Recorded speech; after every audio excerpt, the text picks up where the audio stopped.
¿Listo?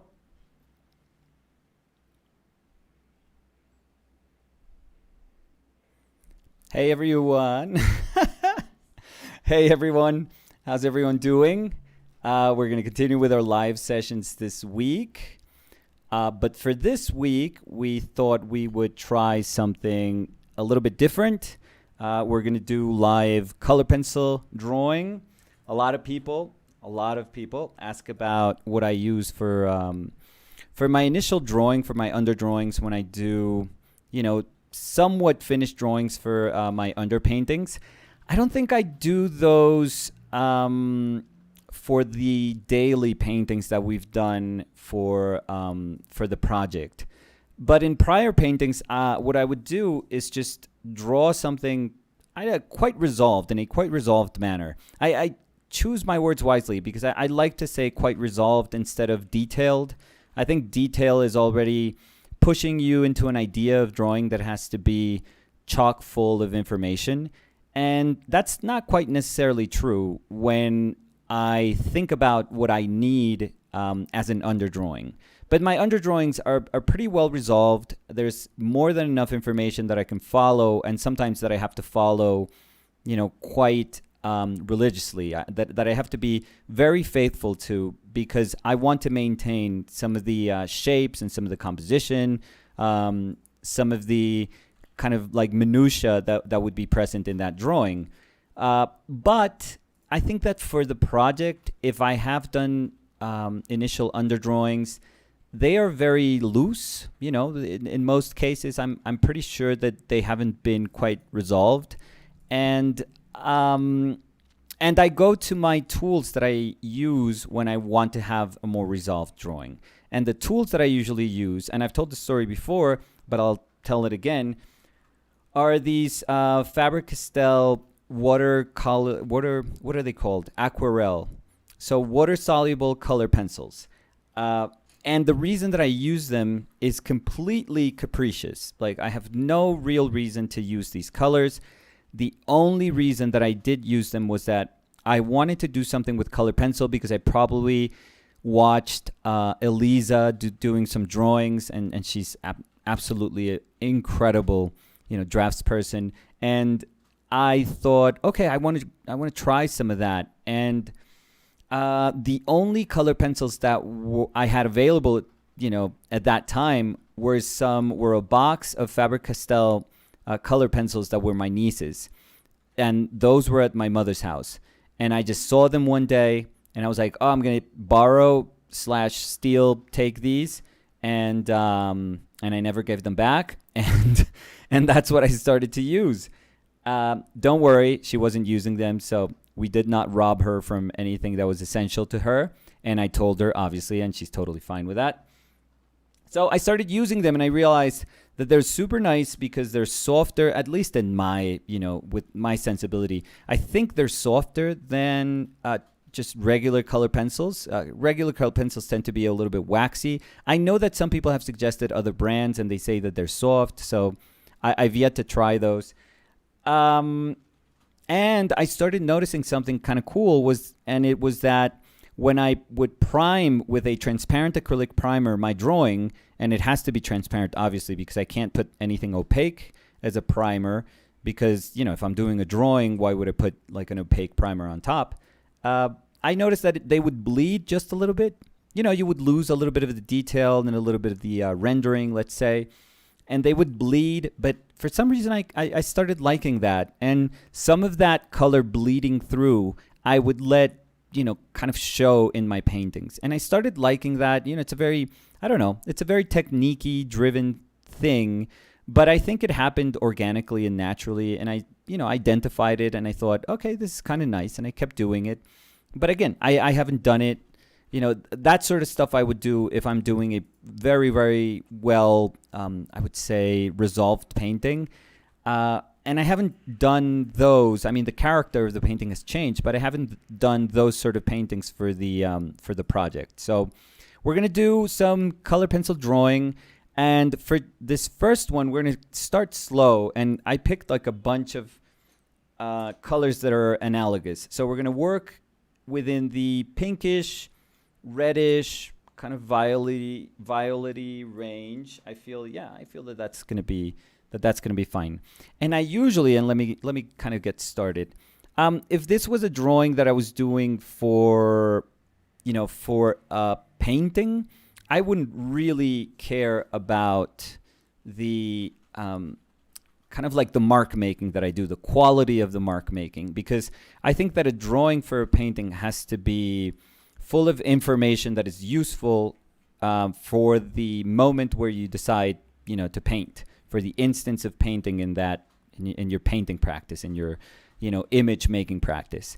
But I feel that as when I think of drawing, like I'm highly conscious of what I'm going to do with mark making. So in this one, I don't know. I think I want it to be a little bit looser. And the reason is that if I wanted to be super precious with my lines, with my mark making, this is what you would see throughout the whole drawing. So we're not going to do that. We're gonna rob you from that. So this is going to be a little bit looser. And I usually do a bunch of portraits, but I was hoping that for today we could do like a full-ish pose. I mean, it's Fer sitting down. She's kind of all scrunched up. It's really nice. I mean, there is some distortion because her feet, particularly her legs that are coming forward, are a lot bigger than what they are in real life just because of the camera angle. So I have to work some of the proportions out. But I think I'm going to try to do the whole pose because I think the gesture is very nice. So I don't do the bark thing. I'm really bad at just having like limits for my drawing and then subjecting all the inner information to those limits, to those kind of parameters that you put down. To do that, you would just, measure whatever it is you're working from your reference or from life. You would just measure, these angles as if it were like a box containing the drawing. And that's super helpful. That's super, super helpful. And I've done that so many times, trust me. But the thing is, I kind of like when my drawing is off. I kind of like when I make mistakes. Because those mistakes, or what I initially understood as mistakes, are things I think that we show up in our mistakes more so than when we think we're showing up while we're trying to be accurate. Because accurate is something that's very objective. I think it's something that's quite measurable and quantifiable. And it usually means, if by accurate we think of height and width of things and the angle of things. So distances and angles, if that's all we think about when we think of being accurate or faithful, then there is only one accurate. I mean, there's only one definition of being accurate. It is something that's quite objective. So I don't know. Sometimes to me that I think it robs me from the ability to understand something about my own input as an artist. So I prefer when I just have to, guesstimate my way through a drawing. For example, I already put these feet in, or I hinted at them, and I'm noticing that they're going to be too big. But it doesn't matter. Like, none of those things matter. Like, sometimes we think that drawings have to be kind of like etched in stone, and they don't have to be.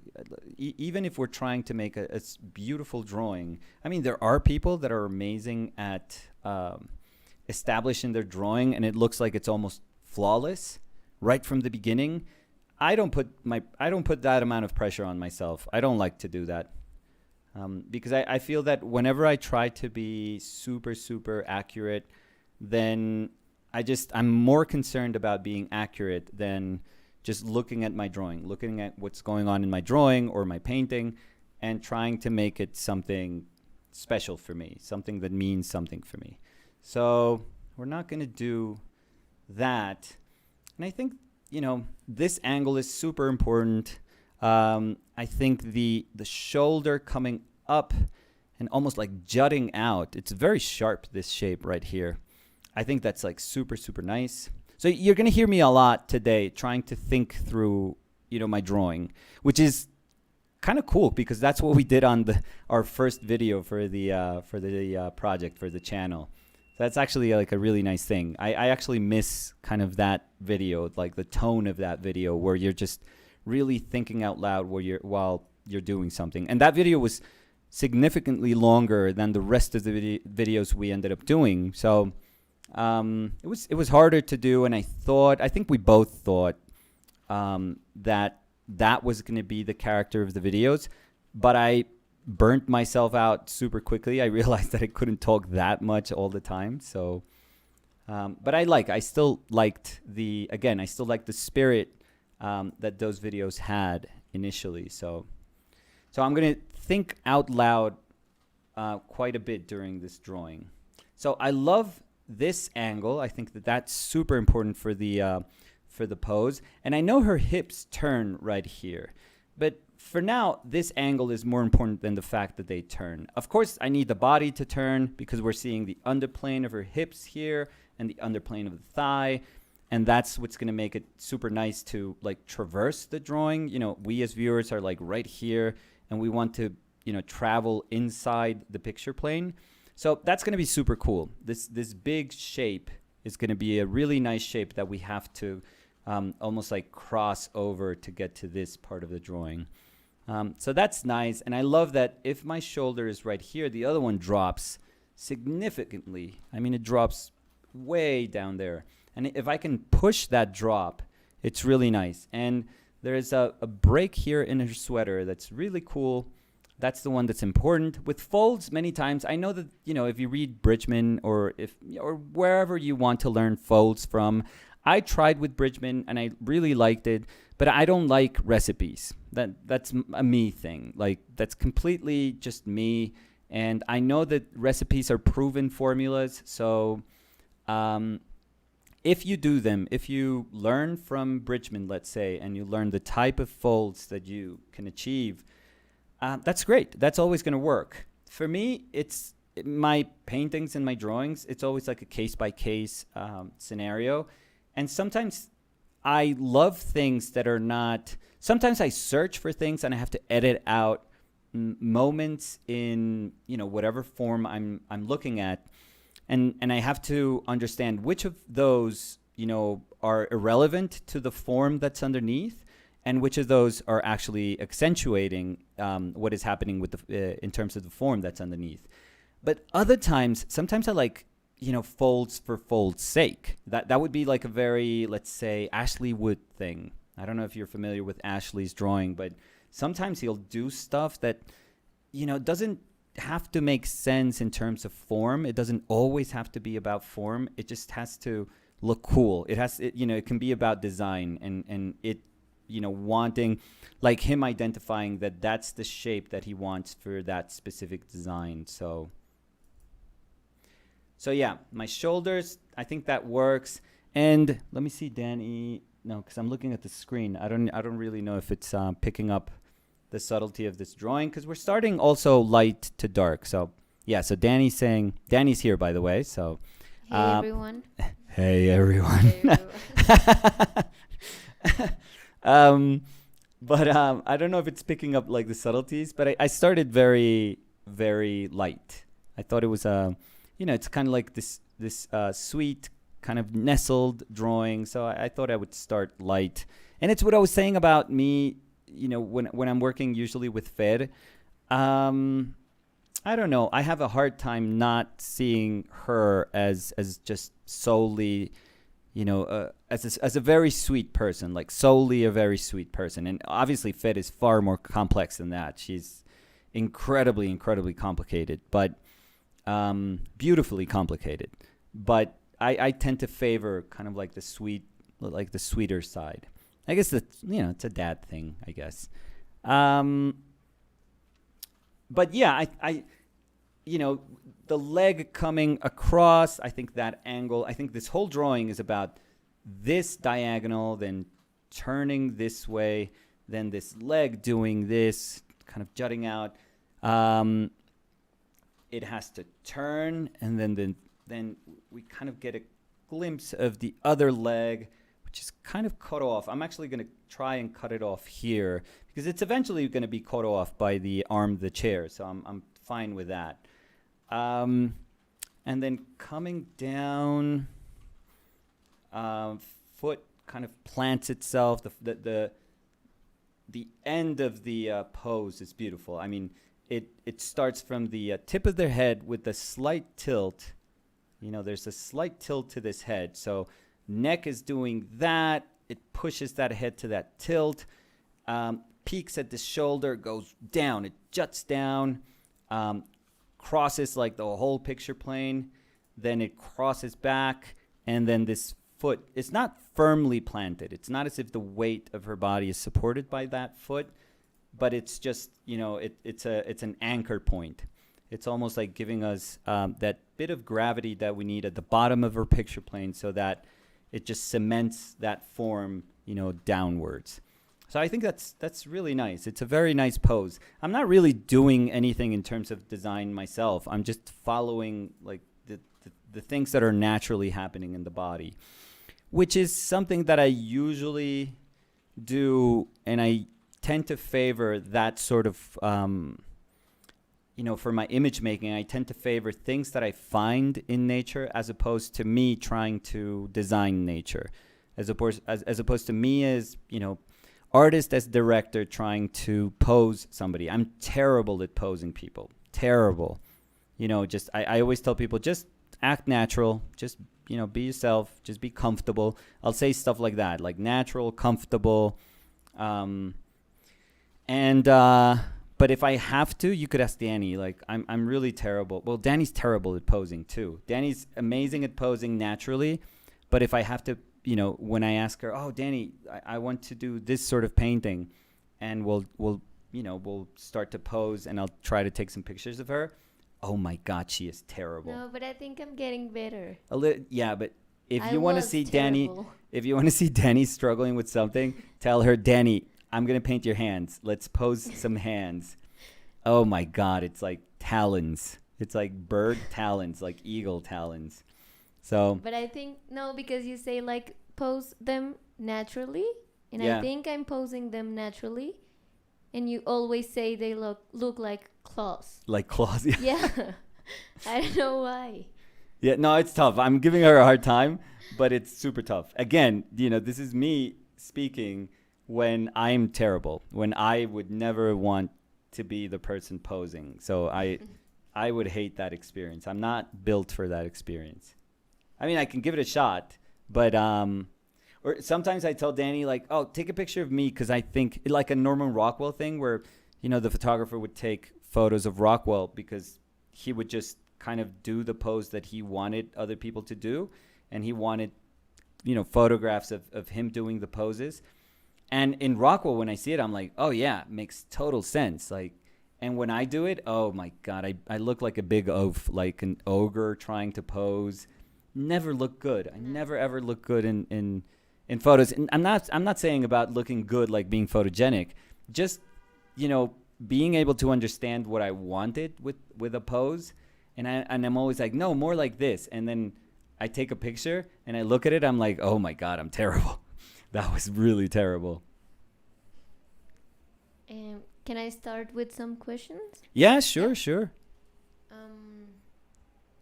So this one is about painting. Okay. How do you manage to stop painting at the correct moment? I always end up ruining the painting. Yeah, we've spoken about this before, but that's totally fine.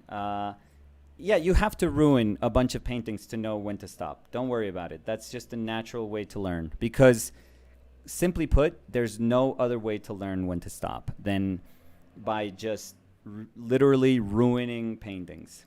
And you have to ruin tons of paintings. And what I was saying, I forget if it was the last session that we did or the one before. What I was saying basically was that it's very sad, because once you understand that it is just you that's going to be able to make those decisions, you're going to stop paintings prematurely, just because you are trying to kind of offset that sense of overworking.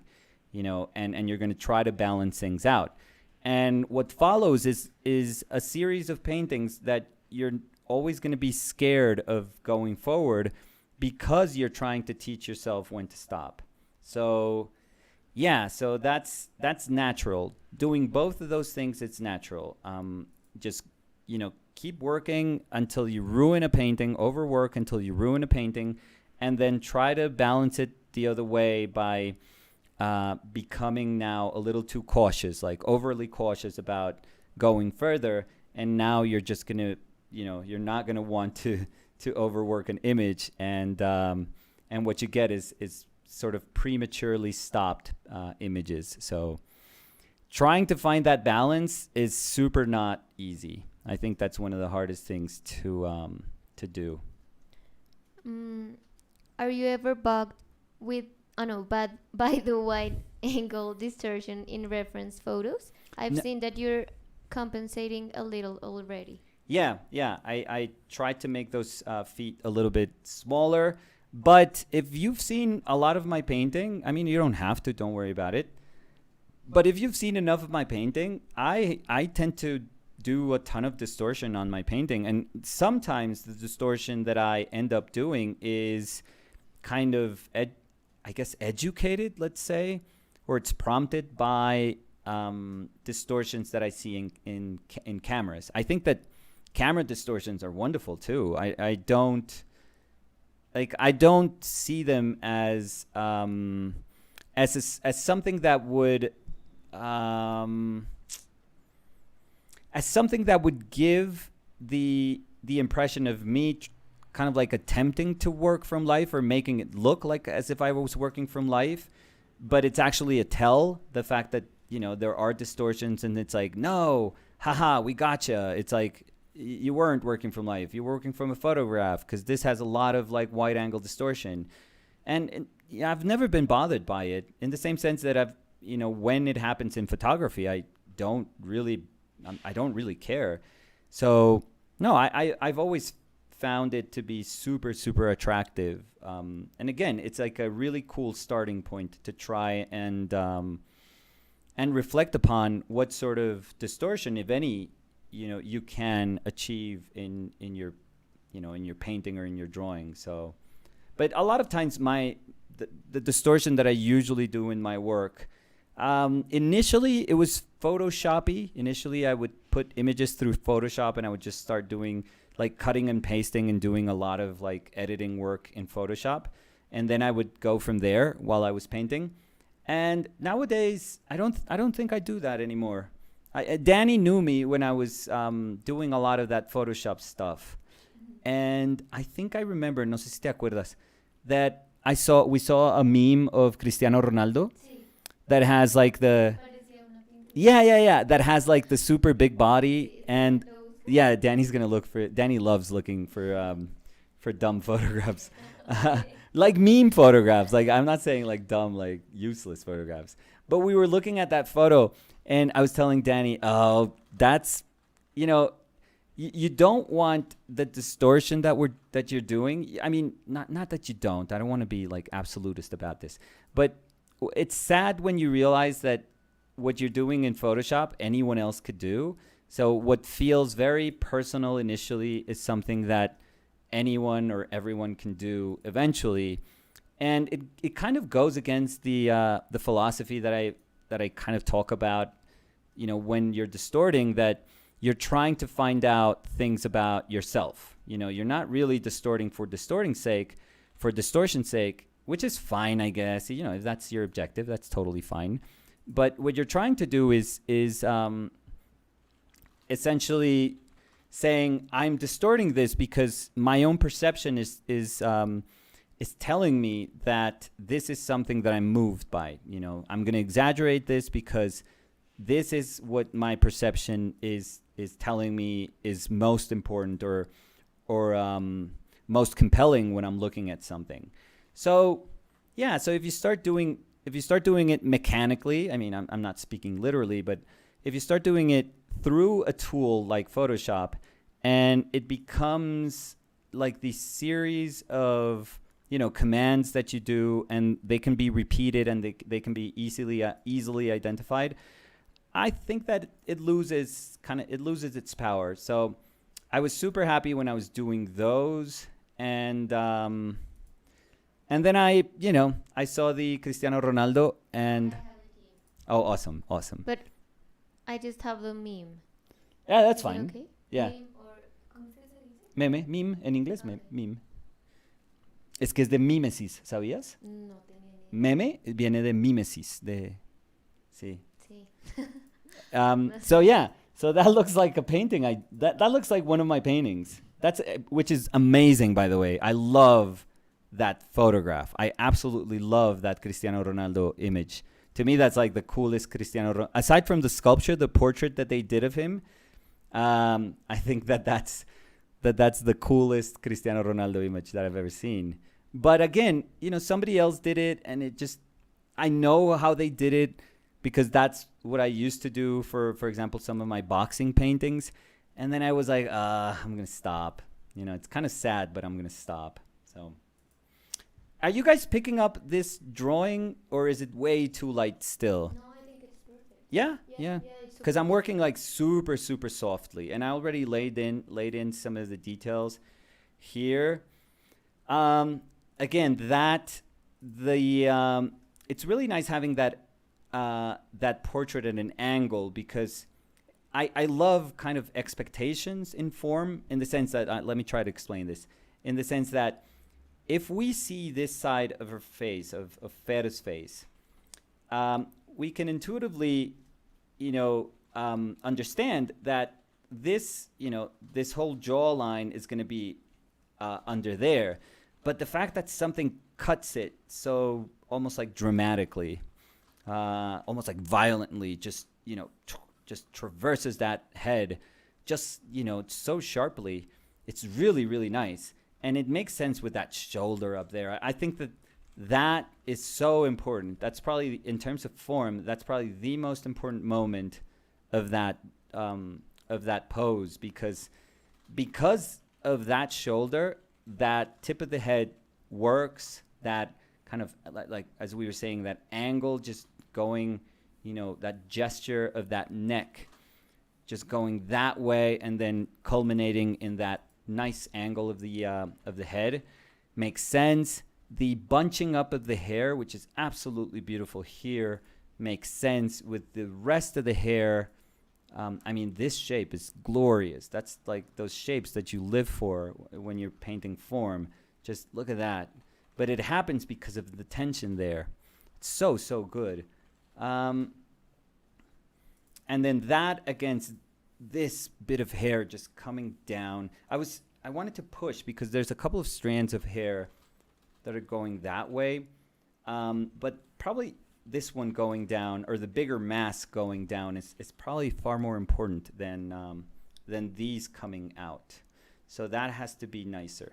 Because I guess that these, in a way, they echo the neck that we can't see. So if we had the neck, it would be beautiful. But we don't have it, but form or our body is like miraculous in many ways, that if you know where to look for it, you'll see echoes of what you need. Like, I don't really need the neck. I just need a gesture that says that is happening. Like, that gesture is happening. So it happens with that shape of the hair. That's really nice. So we have sharp, then a curve. It kind of grows from here. It goes back to that origin in the scalp. And then the other one is just turning like that. Then sharp shoulder. I love sharp versus shaft. Sharp versus shaft. Versus shaft. That's my Sean Connery, by the way. I'm never going to do it again. But that sharpness here is nice. And then just sort of like this stairwell coming down, this cascading of like sharper shapes coming down. Very abstract. It's really nice.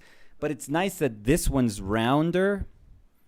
Like this sleeve is rounder, and then we don't do the same thing on the other side. That to me is like awesome. Like whenever I speak about asymmetry, I noticed a ton of things like that.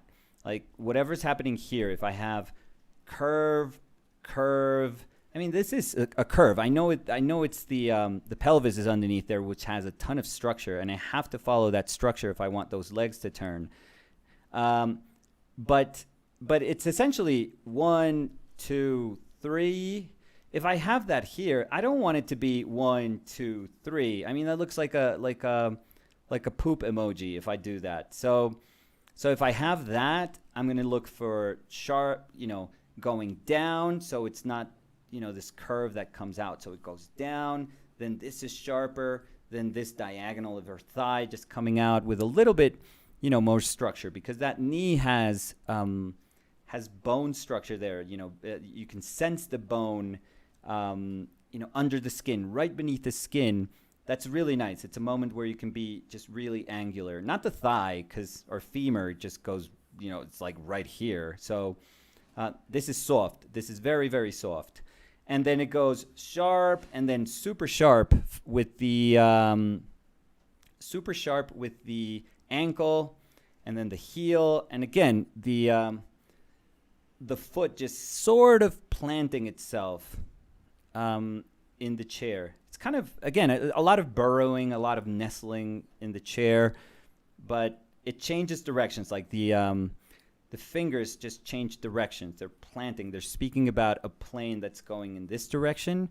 So I like that. I really like that. Is it okay, me talking through a drawing this much? I wonder if that's interesting. But that's what my head is thinking whenever I'm drawing. So I don't know if it's interesting for you guys, but... Nicolás, ¿qué estudios tienes? Saludos. Yo tengo pregrado en la Escuela de Artes Visuales de Nueva York y ya no más. Y la vida.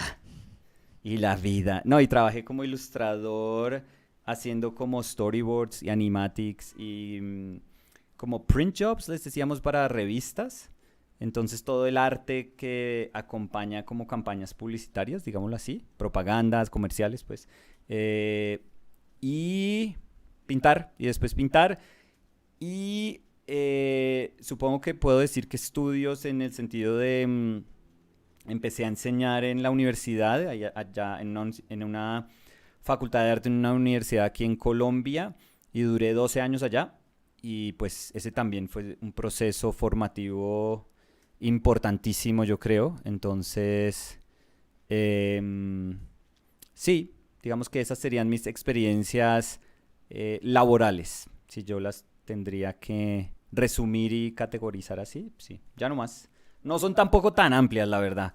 O sea, yo no tengo tampoco una experiencia. Mis experiencias más grandes, digamos, son trabajando con galerías, ilustrando más o menos. O sea, yo terminé como ilustrando, no sé, como 3 años y picho de pronto, pero no mucho, la verdad, aunque la ilustración la amo, pero yo no creo que yo hubiera sido como un buen ilustrador, para ser sincero.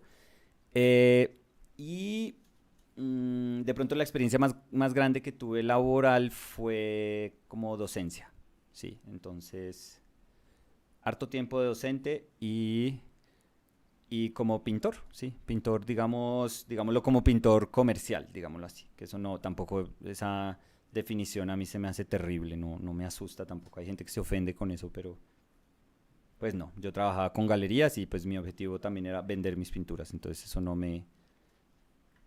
Estoy siendo honesto con esa descripción.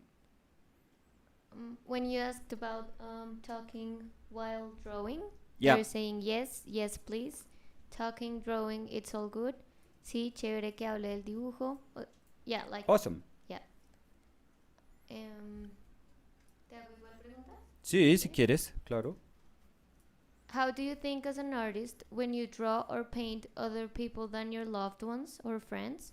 I mean, how would you try to catch the character if you don't know someone that well? Thank you so much. Wow, yeah, that's a super cool question.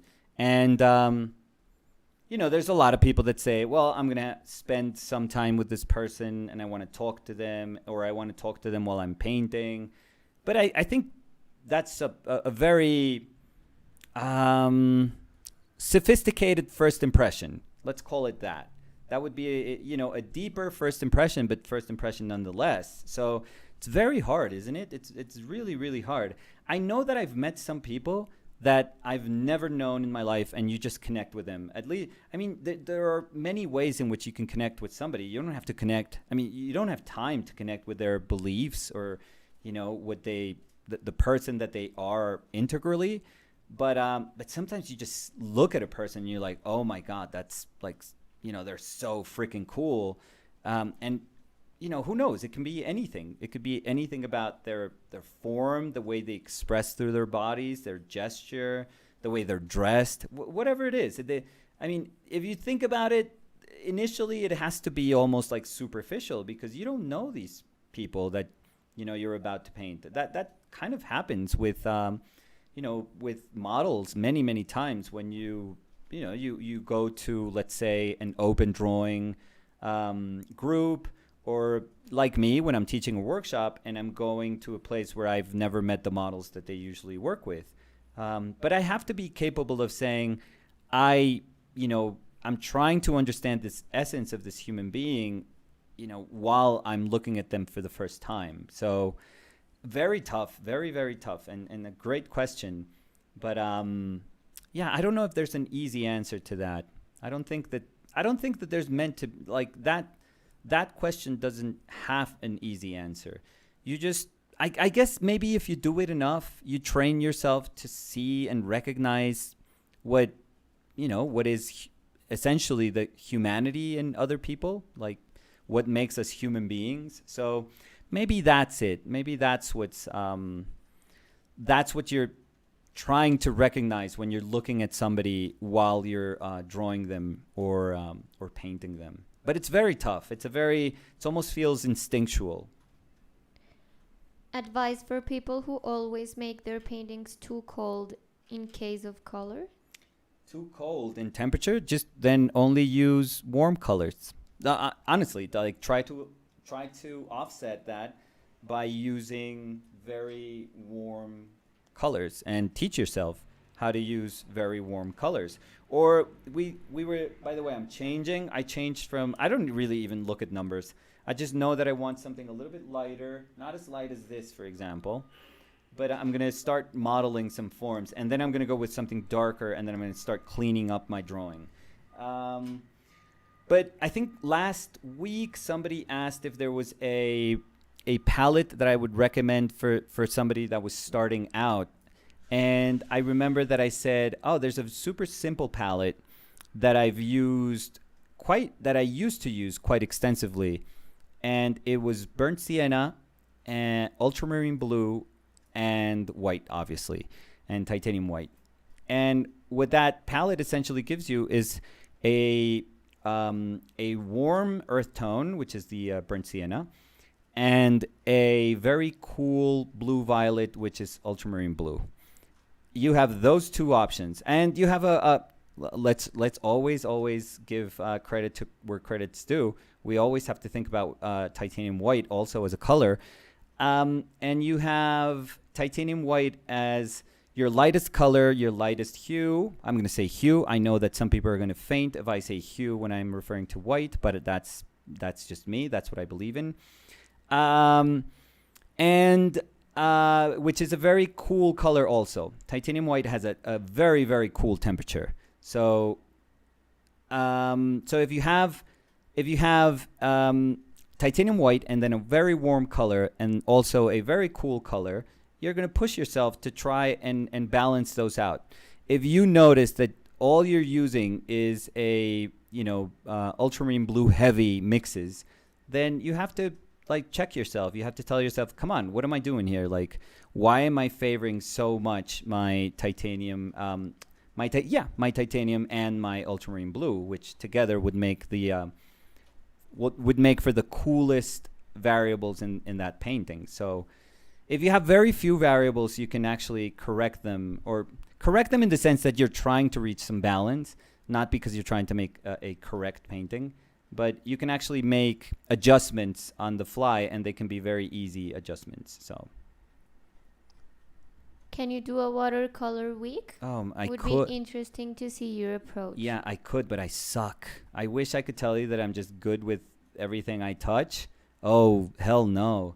what I get super anxious with watercolor, very very anxious, and I think that the side that gives me agita about me, that just gives me, literally anxiety about me, is the one where I'm not patient. When I notice that I'm not a patient artist, that just makes me super super anxious, and I am so not patient when I am working with watercolor.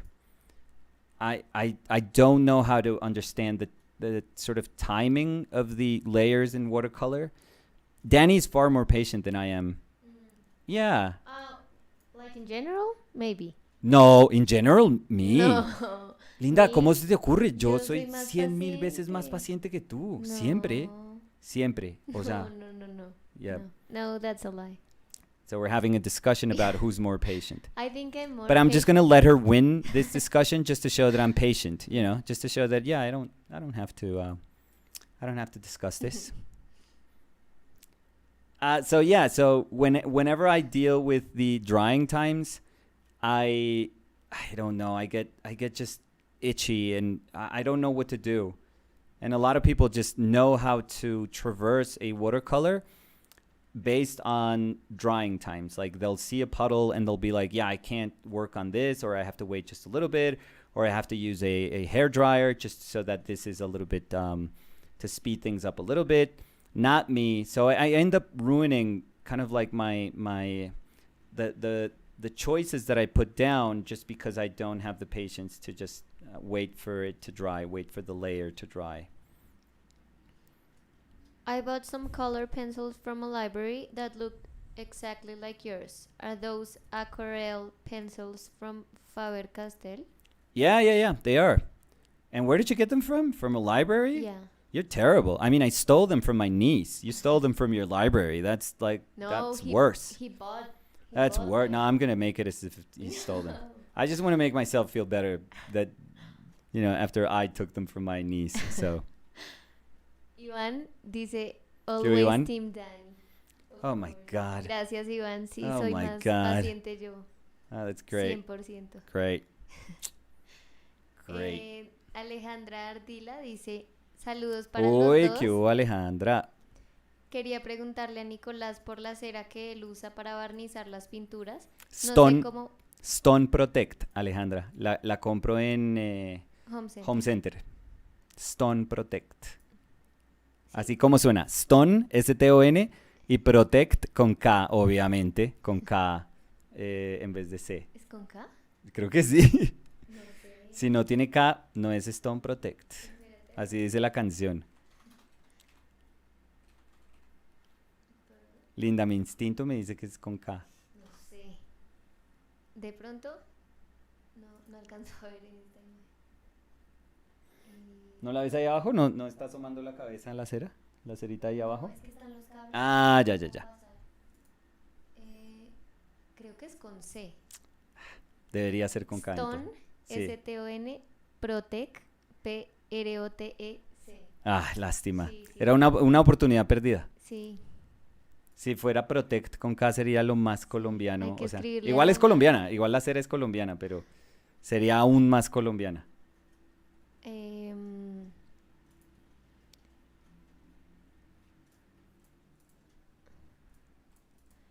Do you ever dream or have some sort of hallucinations about brush strokes, colors, and paints?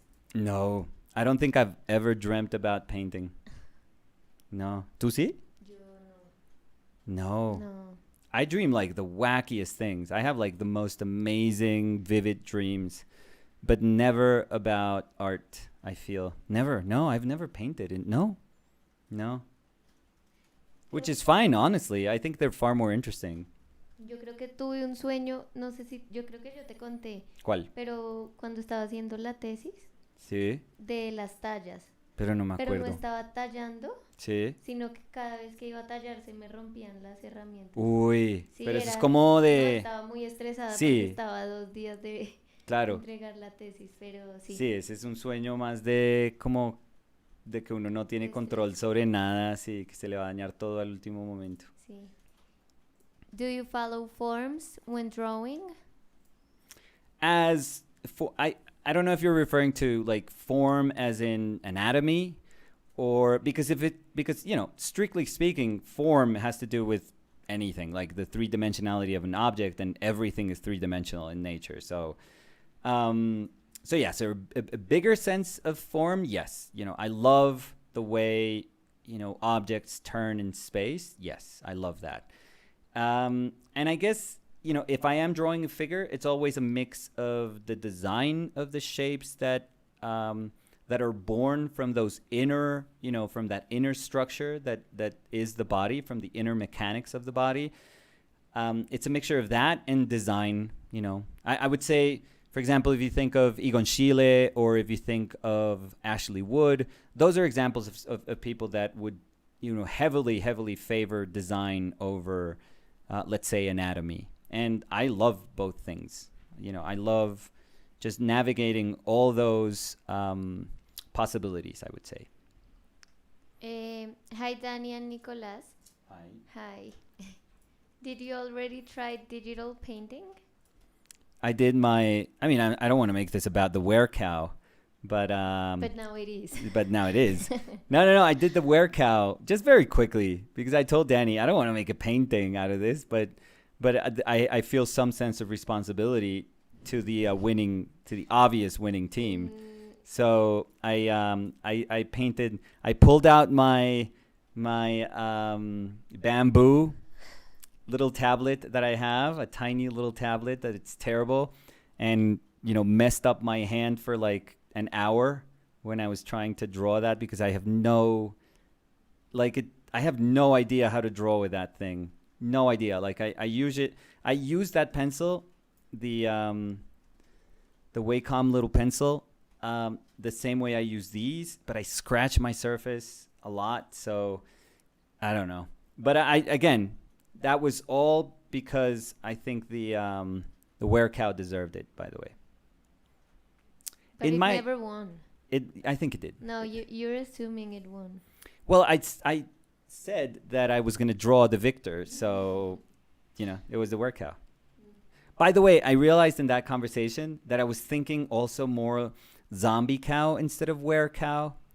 Like, I don't know why in my brain I took the human equation out of that entirely, and I was solely thinking about it being just like a zombie animal.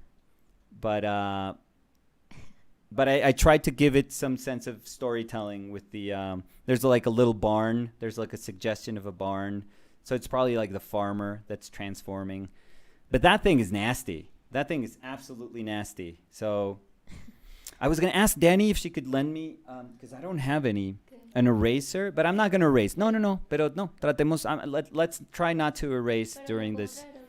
No, but as a little extra challenge thing, I guess, just to make it, evidently looser, I guess, just to make it okay with my choices. But they're saying, I'm only here for the werecow.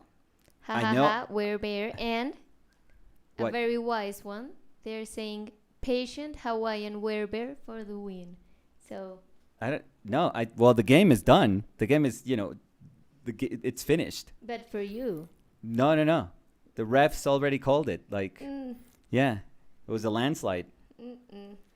because if you are choosing the winner and you're on team Actually, werecow, I hadn't said this, but I don't know if Vincent is maybe watching, but I had told myself, I trust my own opinion, but I don't trust it as much as Maisha's. Maisha for me is my spiritual guide. Maisha, by the way, is Vincent's daughter. She's lovely. She's amazing. She's super intelligent, super bright, great artist, incredible. And Maisha sent me a video where she says that the cow clearly wins because of milk, and milk beats honey. And that's all we need to know. Like, that's it. That to me is like a perfect argument. Perfect. Bulletproof. So, yeah. So this is me. This is not about me. This is not me saying it. But Maisha's opinion is a decree. Decreto, así se dice, decreto en inglés. Yo tampoco, no lo uso mucho, la verdad. It's law. Sí, no, como shady, no. No, No dije shady, dije sketchy. lo mismo, lo mismo, igual de malo. Pero creo que no está. No está, ¿no? Van Zandt, Bueno, no. Lo verá después, lo verá después. Do you care about likeness No, not when really. drawing? Not really. Just I much rather favor like an expression. Because let's say I always have the same argument, and I think it's a good argument. A lot of people don't like the argument, and I'm totally fine with it. But let's say you never see the reference. You never ever see the reference. How do you know that, who that person looked like, who the subject of your painting looked like? Like, is it accurate just because somebody painted it? Like, how do you know? You never know. Like, how do you know what Rembrandt looked like? Like, really looked like? I mean, you have an idea of what Rembrandt looked like, but you never know which one is the real Rembrandt. He did a bunch of self-portraits, and he painted himself quite differently, I might say. Like, very, very differently. So, why doesn't it bother you? A lot of people that care a lot about likeness, they don't really even think about it when they're looking at Baroque paintings, because you rationally can't make that argument. So if that didn't let us, if this illusion of a likeness didn't impede us from enjoying those paintings, then we should never care. We should only care when we're either getting paid to do a portrait, which I do very little of those nowadays. I used to, but I don't do those anymore. Or when we have, when our mind is set in working with somebody very specific, and we just have to, we want to get to this thing that we saw in them that just enamored us.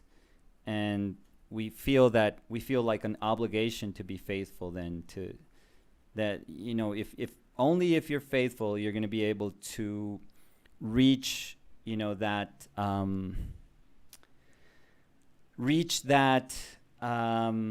essence of what moved you, of this thing that was essentially the reason of why you wanted to paint that particular person. So I know that that's important. I totally know it, but in the sense of being faithful for just for the sake of being faithful, no, I don't see much value in that.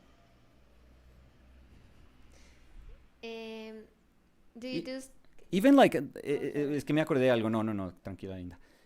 But I was thinking of this. Even I've seen photos of, for example, the people that Sargent painted. Sargent, one of the most skillful painters ever.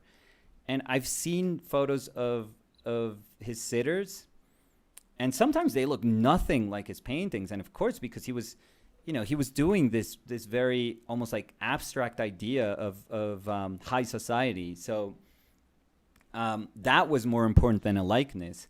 But even with him, like, many times you don't really get a sense that likeness was of the utmost importance to him either. So no, for me it's expression. Like, it's an underlying feeling.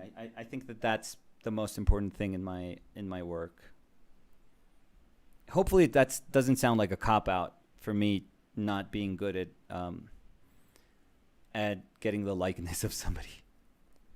Do you do studies of individual areas like eye, nose, mouth, or is it better just to practice the whole face altogether? In my case, and this is just me, I never ever did that. I never did that.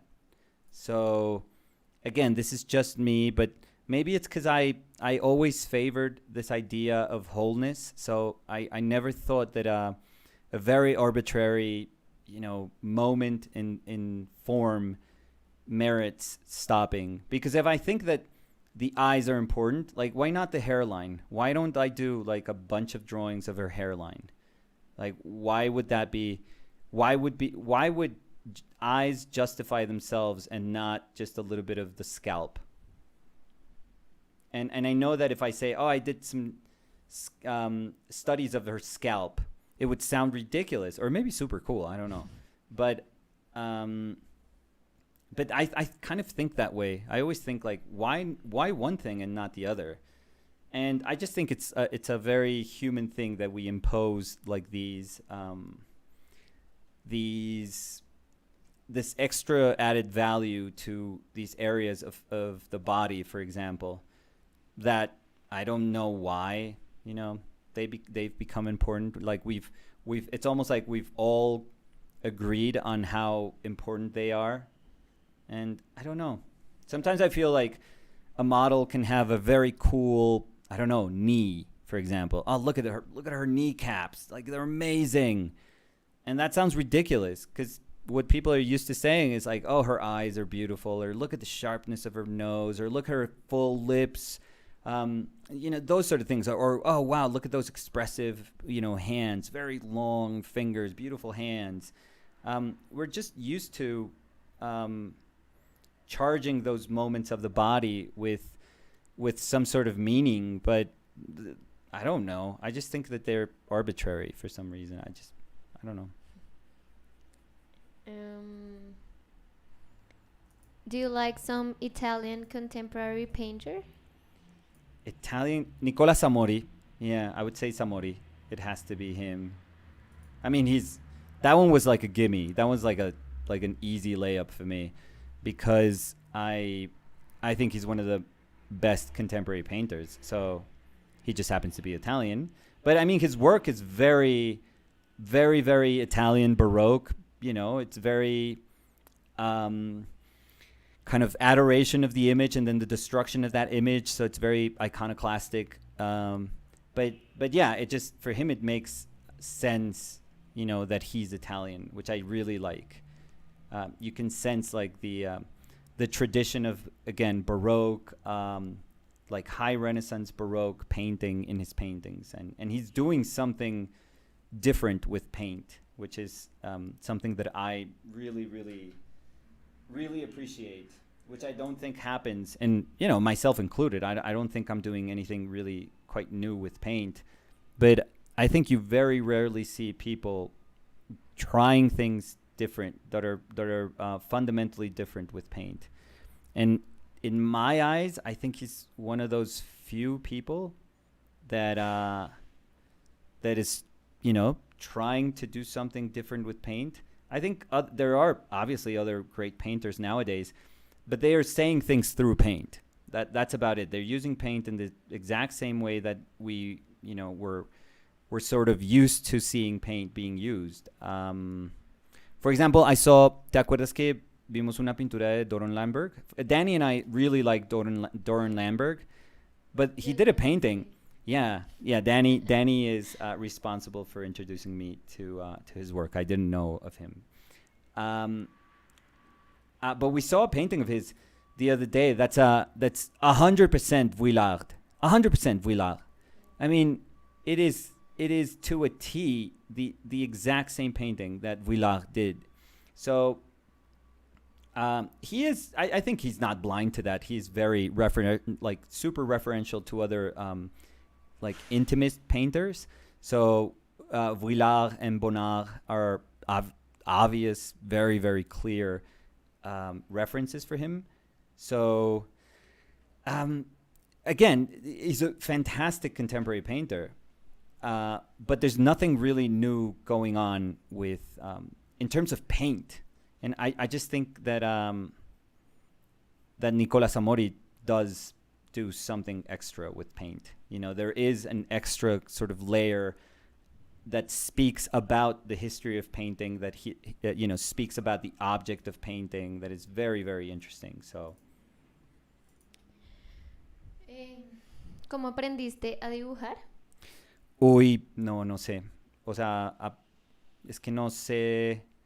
Pues yo dibujaba desde chiquitico, pero mi mamá, por ejemplo, nunca me enseñó a dibujar, nunca. Entonces de pronto copiaba yo muchísimo. O sea, es como lo mismo que hace la gente hoy en día, que copia como mangas o copia personajes de animes que se ve. Para mí era lo mismo, pero yo copiaba era como cómics. O sea, copiaba los personajes de cómics que más me gustaban y los artistas de cómics que más me gustaban. Y después hacía como mis monstruos de la imaginación, entonces... eh, pero así de... no sé, que me senté a querer dibujar un día, no, no, o sea, no, siento que no, no hice, no era nada como específico, sino dibujar. O sea, me sentaba era a dibujar y seguramente dibujando fue que fui aprendiendo a dibujar. Eso suena súper mal, eso suena como una canción mala, em, pero sí, o sea, la realidad es esa. Um, about the question that you answered, like, hace un segundo. An hour ago. No, they're saying, but it's not exactly arbitrary. Certain features are just evolutionarily significant for recognizing people, while a knee may be interesting as a shape, identity is better captured by other features. Well, well, I don't know. I don't know.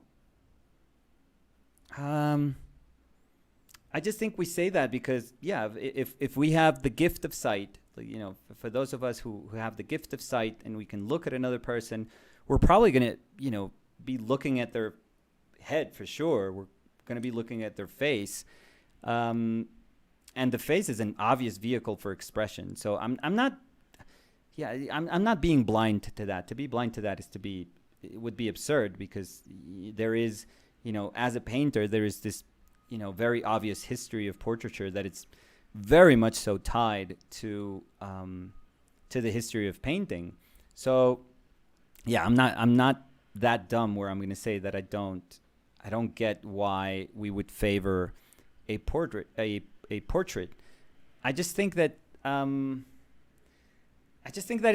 the same sense that, you know, I'm perfectly aware why we would favor a, you know, a specific moment of her body, like the portrait or the hands, to understand them as vehicles of self-expression. I just feel that we don't have to stay there. There's no reason why we should stay there, for sure. We can question those things through our, you know, through our work. Question in the sense that, you know, we can start doing portraits that have nothing to do with those moments. It's a super simple exercise. I'm not talking about anything that's like highly complex, to be honest. But it's always like a really nice exercise when you try to do somebody's portrait, and, you know, if you're not allowed to paint their you know, their portrait or their hands or anything that's like, you know, traditionally, that we would traditionally associate with, you know, with the definition of portrait.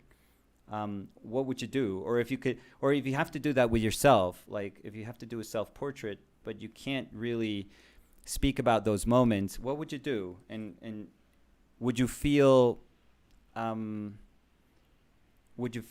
image would be able to represent you as a human being? Would you feel that there's humanity to that image, even though, you know, it would lack, you know, this almost need to portray us as just portraits with hands?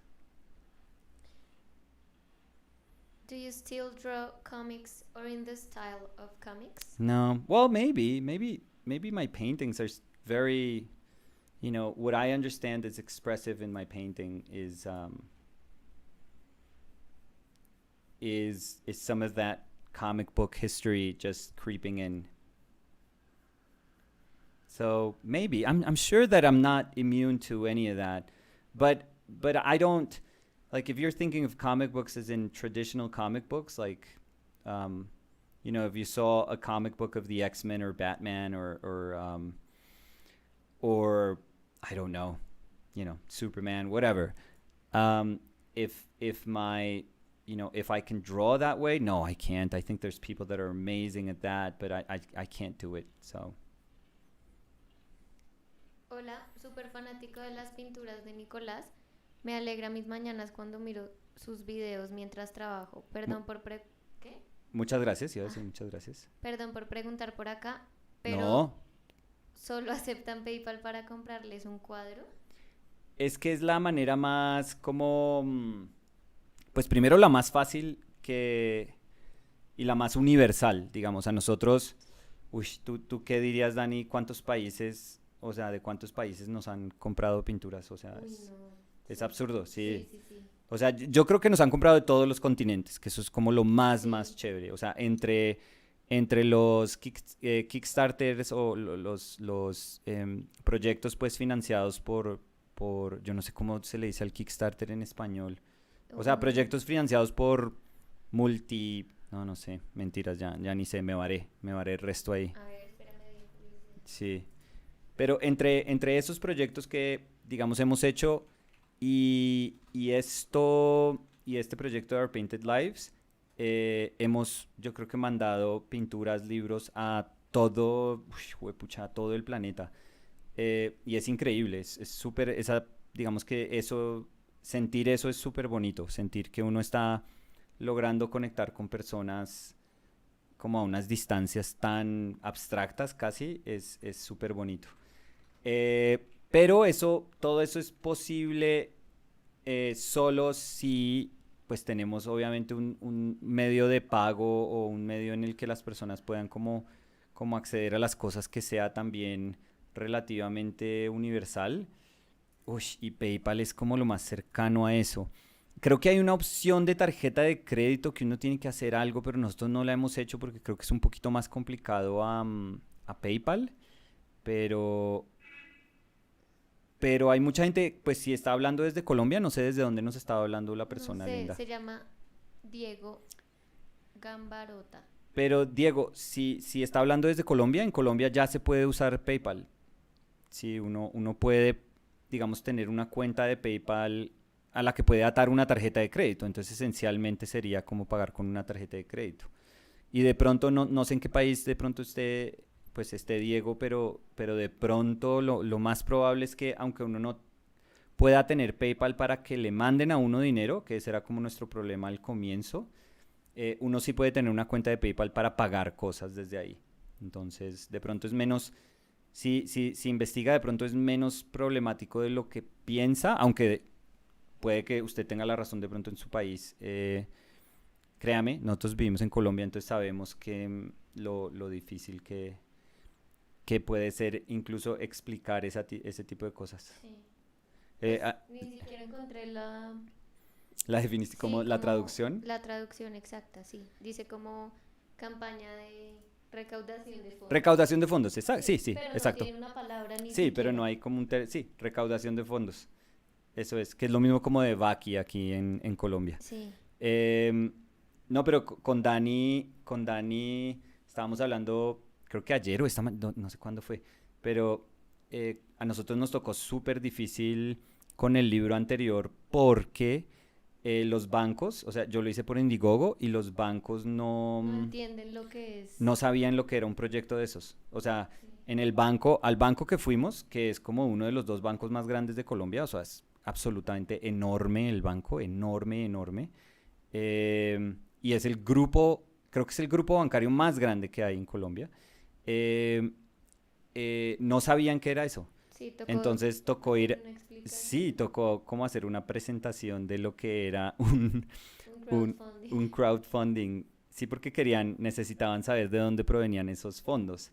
Pero nunca habían aceptado como dinero que viniera de esos fondos. Entonces, en ese banco podemos orgullosamente decir que fuimos el primer proyecto en Colombia que, Que hizo un que hizo que crowdfunding. este grupo bancario aceptara una plata de Indiegogo.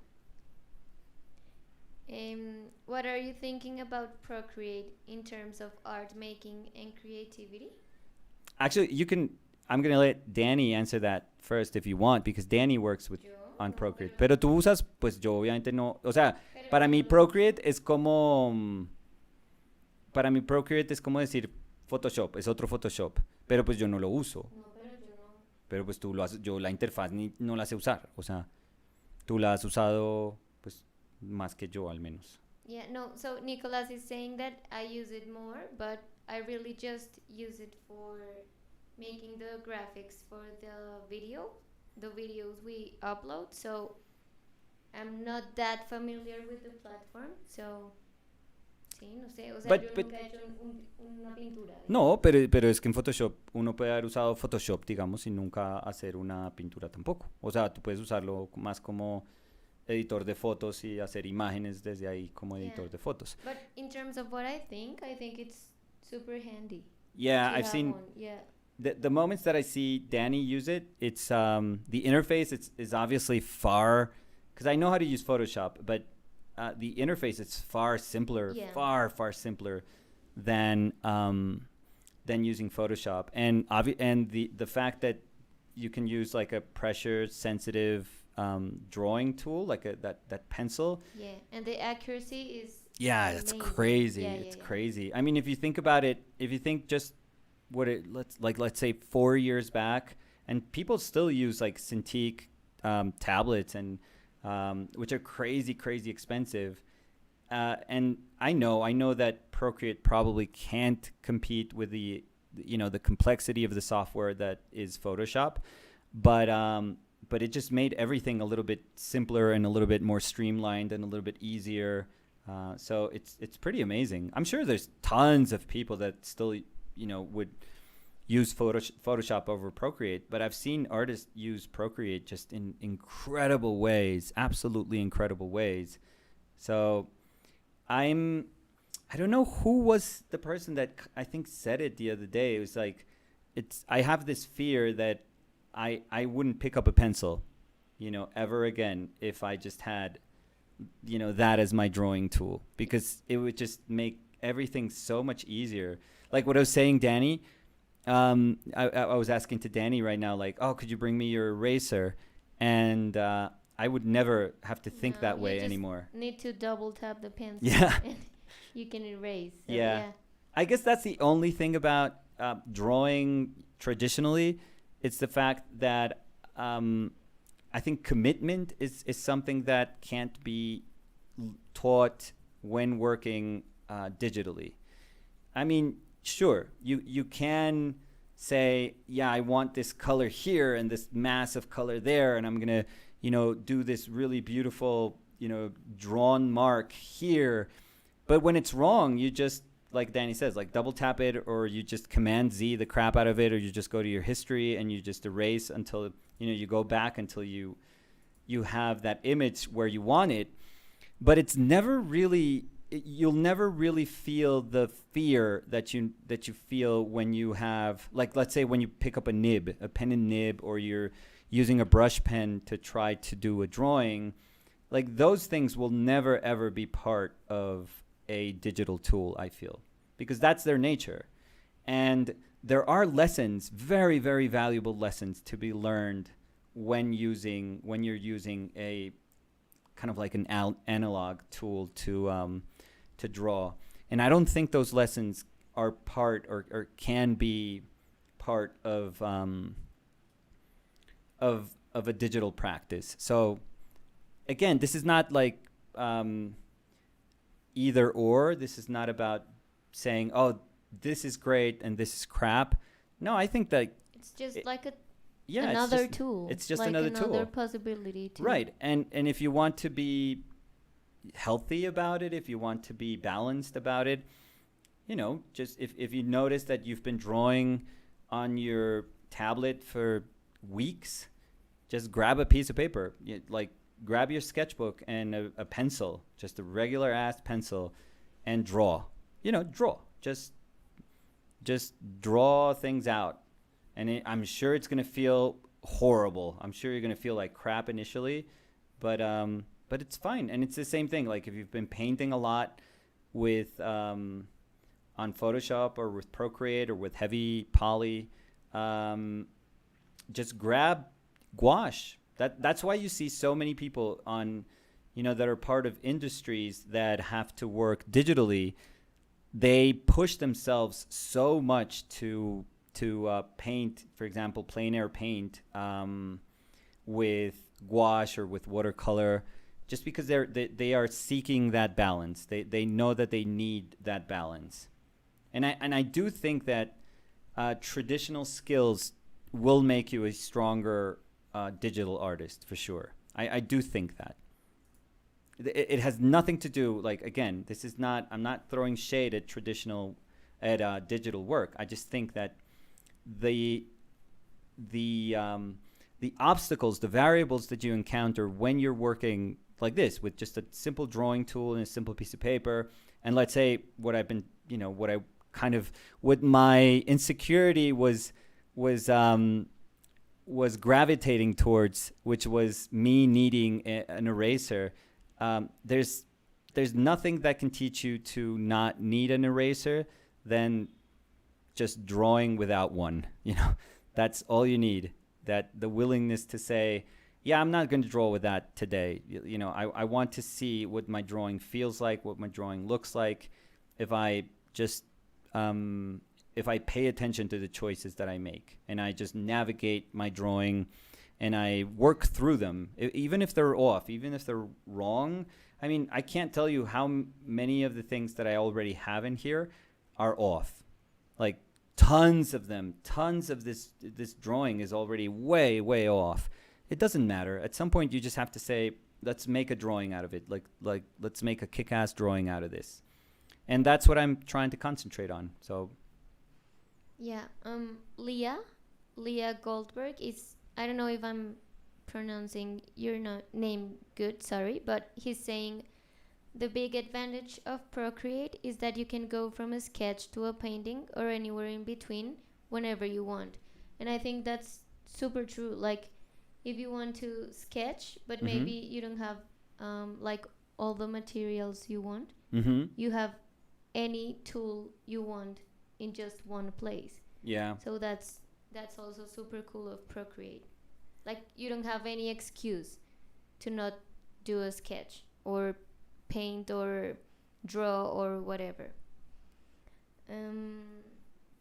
They're saying what I would give for a come and see button when I paint in watercolor. Oh God, yeah. I mean, that is my fear. That watercolor for me is just full of, moments where I just clench my butt cheeks, and I just say, okay, we're gonna go for this. Oh my God, tragedy. It's like the worst choice I've ever made. There's nothing I can do to fix this. It's terrible. To me, it's just like, it's suffering. It's really, really a lot of suffering for me. They're asking, you never use stumps? Oh, no, like Eliza. I was, because I mentioned Eliza, and she's the queen of stumps. That sounds kind of weird, but, she is. She's amazing. Absolutely amazing. Yeah, I don't. You know that I never... I don't think so. I don't think I've ever used them. I mean, I probably, if I go back to school, like literally when I was like 13 or 14 years old, that maybe an art teacher asked us to get a stump, to draw with a stump in art class, which my art classes were horrible, by the way. Stump es un tipo mino? Uh-huh. Oh, okay. But I don't think... ¿Tú me has visto usarlo? No, nunca. No. Ni siquiera. No, yo no tengo. Sí, no. Yeah, but Eliza just uses them beautifully. I think she understands perfectly how to use them. So, I wish that was me. I wish that was my case, but I don't know. If you saw me drawing on the graphite week, where we just used a regular 2B pencil, what I used to sort of diffuse my color was my finger. That's all I used, and it was perfectly fine. And I know that with a stump, you don't have to deal with the greasiness of your finger, and sometimes the grease in your finger, the oils in your finger ruin a drawing, because it makes the if you're using graphite, some of the graphite dust to bunch up to feel like a little clogged up.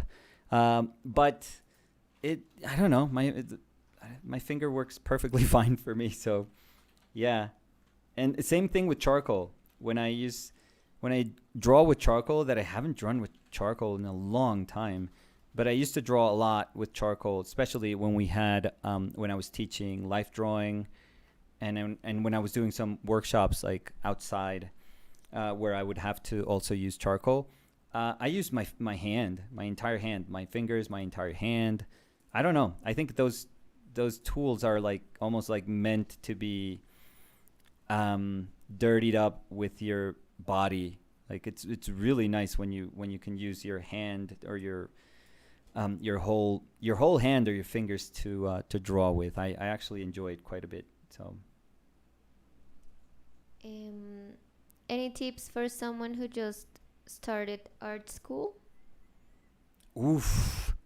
I would love to hear, your interest. Like, what is it that you? Because art school is such a large term. I mean, there can be so many different intents within a single art school. There can be, maybe what interests me is of no interest to you, and we both love the arts. So it's such a large definition that I would love to first talk to you and ask you, why is it that you searched, you wanted a career in the arts, or you wanted to go to art school, and what is it like, what do you want to get from it? That would be super cool to get an idea of who you are, and what your expectations are of studying in art school. But if they are traditional, but I don't want to assume that also, because you could be here, but maybe you're interested in drawing and painting, but maybe you're not about those things. But so I don't want to assume any of that. But if maybe you're a more traditional artist, and you want to compose and make images that are more naturalist or more classical, and maybe you like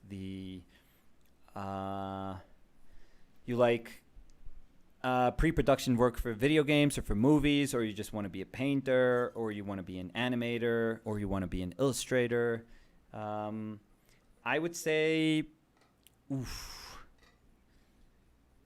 initially, the thing is, I don't even know where you're going to school. So also, which is, I know that I'm saying like I'm not committing to saying anything, but it's just like different art schools can have so many like different personalities, I guess. Not every single art school is the same. So if I knew maybe where you were going, I could tell you what to focus on, or maybe I could tell you, hey, this is going to be tough at the beginning, and just give yourself a chance and be patient, and try to accompany your process with also a kind of more inner process of self-recognition. Because I think one of the hardest things that there is about art school, that has nothing to do with classes or with anything, it's learning about yourself, like what sort of person / artist you are, like what do you want to say with through that manner of expression that you've chosen. It could be sculpture, or it could be video installation, or it could be whatever manner of expression you've chosen. You have to first know who you are. You have to first understand who you are as a human being, and to know that you're going to use your voice to say something. And what is that something about? Like that's probably one of the most interesting things about studying art. It's not so much about learning how to paint, it's about learning about yourself. That to me is like super, super cool. Dime? They're saying, I study traditional drawing and painting. Oh, cool. So that one, I would say, that's just a tool. Like those are just the means to something broader. And you always have to convince yourself that, because if your sole objective is to draw something, trust me, like that is so, like that has such a short life. The fact that you can draw something, or that you convince yourself that you're here just to teach yourself how to draw something, or just to learn from somebody who's like super talented, she's going to teach me how to draw, and I'm super psyched about it, and that's awesome. Or you know, maybe this other teacher, she's going to teach me about composition, or they are going to teach me about storyboarding, or you know, they're going to teach me about painting. There's so many, you know, manners of expression, again, that you can convince yourself, like, yeah, I'm here for the formal, you know, qualities, for the fundamentals of image making, of storytelling, of picture making. That's all I want. But in reality, that's like super small. Like when you realize that there's so much more to do after that, it can be almost like overwhelming when you notice that was just the beginning. That was barely scratching the surface. So the more that you remind yourself of that you know, that part, for as tough as it is, because we can convince ourselves that, wow, painting is super hard and it's giving me a really hard time, and I'm very frustrated. Everyone else paints or draws like better than me. This is terrible. You know, I'm the worst in class. This is terrible. There's so much more. There is so much more that has nothing to do with painting or drawing, that you have to remind yourself of that there is a bigger kind of role that you have to play, you know, eventually, that has to do with you, which is really cool. Because if you get this tool, if you work your butt off to kind of earn this ability, earn this tool, where you know how to draw and you know how to paint, and you feel that your ability is at a point that it's, you know, pretty remarkable. And then you have no idea, because you've spent so long just learning, teaching yourself how to draw, how to paint. You have no idea who you are. And so you have no idea what to say. You have no idea what to paint. And you start feeling like, okay, I'm the most boring person in the world because I can't imagine saying anything. I can't, like, I have no ideas. And it's not that you have no ideas. It's just that you never trained yourself to understand that that was only the beginning. So always remember that you have to show up in your work in ways that are magical. I mean, to me, that's been the most fascinating process of all, just trying to understand myself as an artist.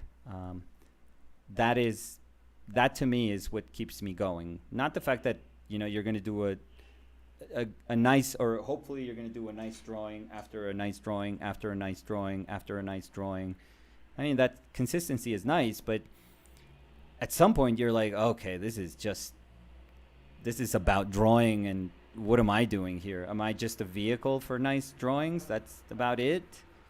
So I think that if you want this to be your company for life, if you want this to be like a super cool companion for the rest of your life, it has to be more than that. It really has to be much more than that. So,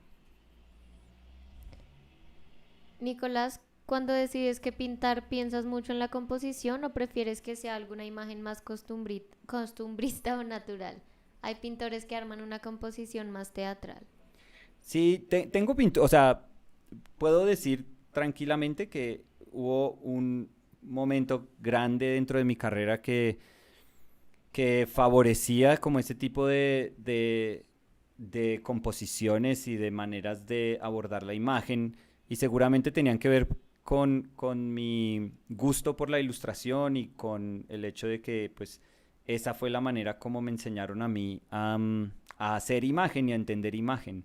Entonces, si se ponen, pues no sé si de pronto sean familiares, no tienen que serlo, tranquilos, pero con mi trabajo de hace muchos años, o de hace algunos años, tampoco digamos muchos como si fuera pues así de viejo, pero ese trabajo seguramente pues tenía que ver con composiciones como más, no quiero decir complejas, como más elaboradas. O sea, había muchas más variables dentro de esas composiciones, tenía que diseñarlas, digamos, de una manera distinta a la forma como entiendo el componer hoy en día. Hoy en día, y es más una decisión personal, estoy seguro, como que me empecé a fijar no sé si costumbrista sea, entiendo lo que estás tratando de decir con costumbrismo, de pronto como intimismo, como la vida que lo rodea a uno, o los espacios que uno ocupa y hacer la obra acerca de esos espacios, de esas como interacciones con esas personas. Entonces lo entiendo súper bien, no me estoy sintiendo ni ofendido ni nada por esa descripción. Pero yo creo que es más, sí, me he vuelto como más atento a las variables chiquiticas de como que nacen de las instancias o de las personas que me rodean y me siento súper cómodo con eso. O sea, me tuve que enseñar a que eso también era como en mi cabeza, digamos, como digno de entenderse como objeto de pintura. Entonces, porque para mí, pues, la pintura tenía que ser como esto, como una cosa muchísimo más grandilocuente, así.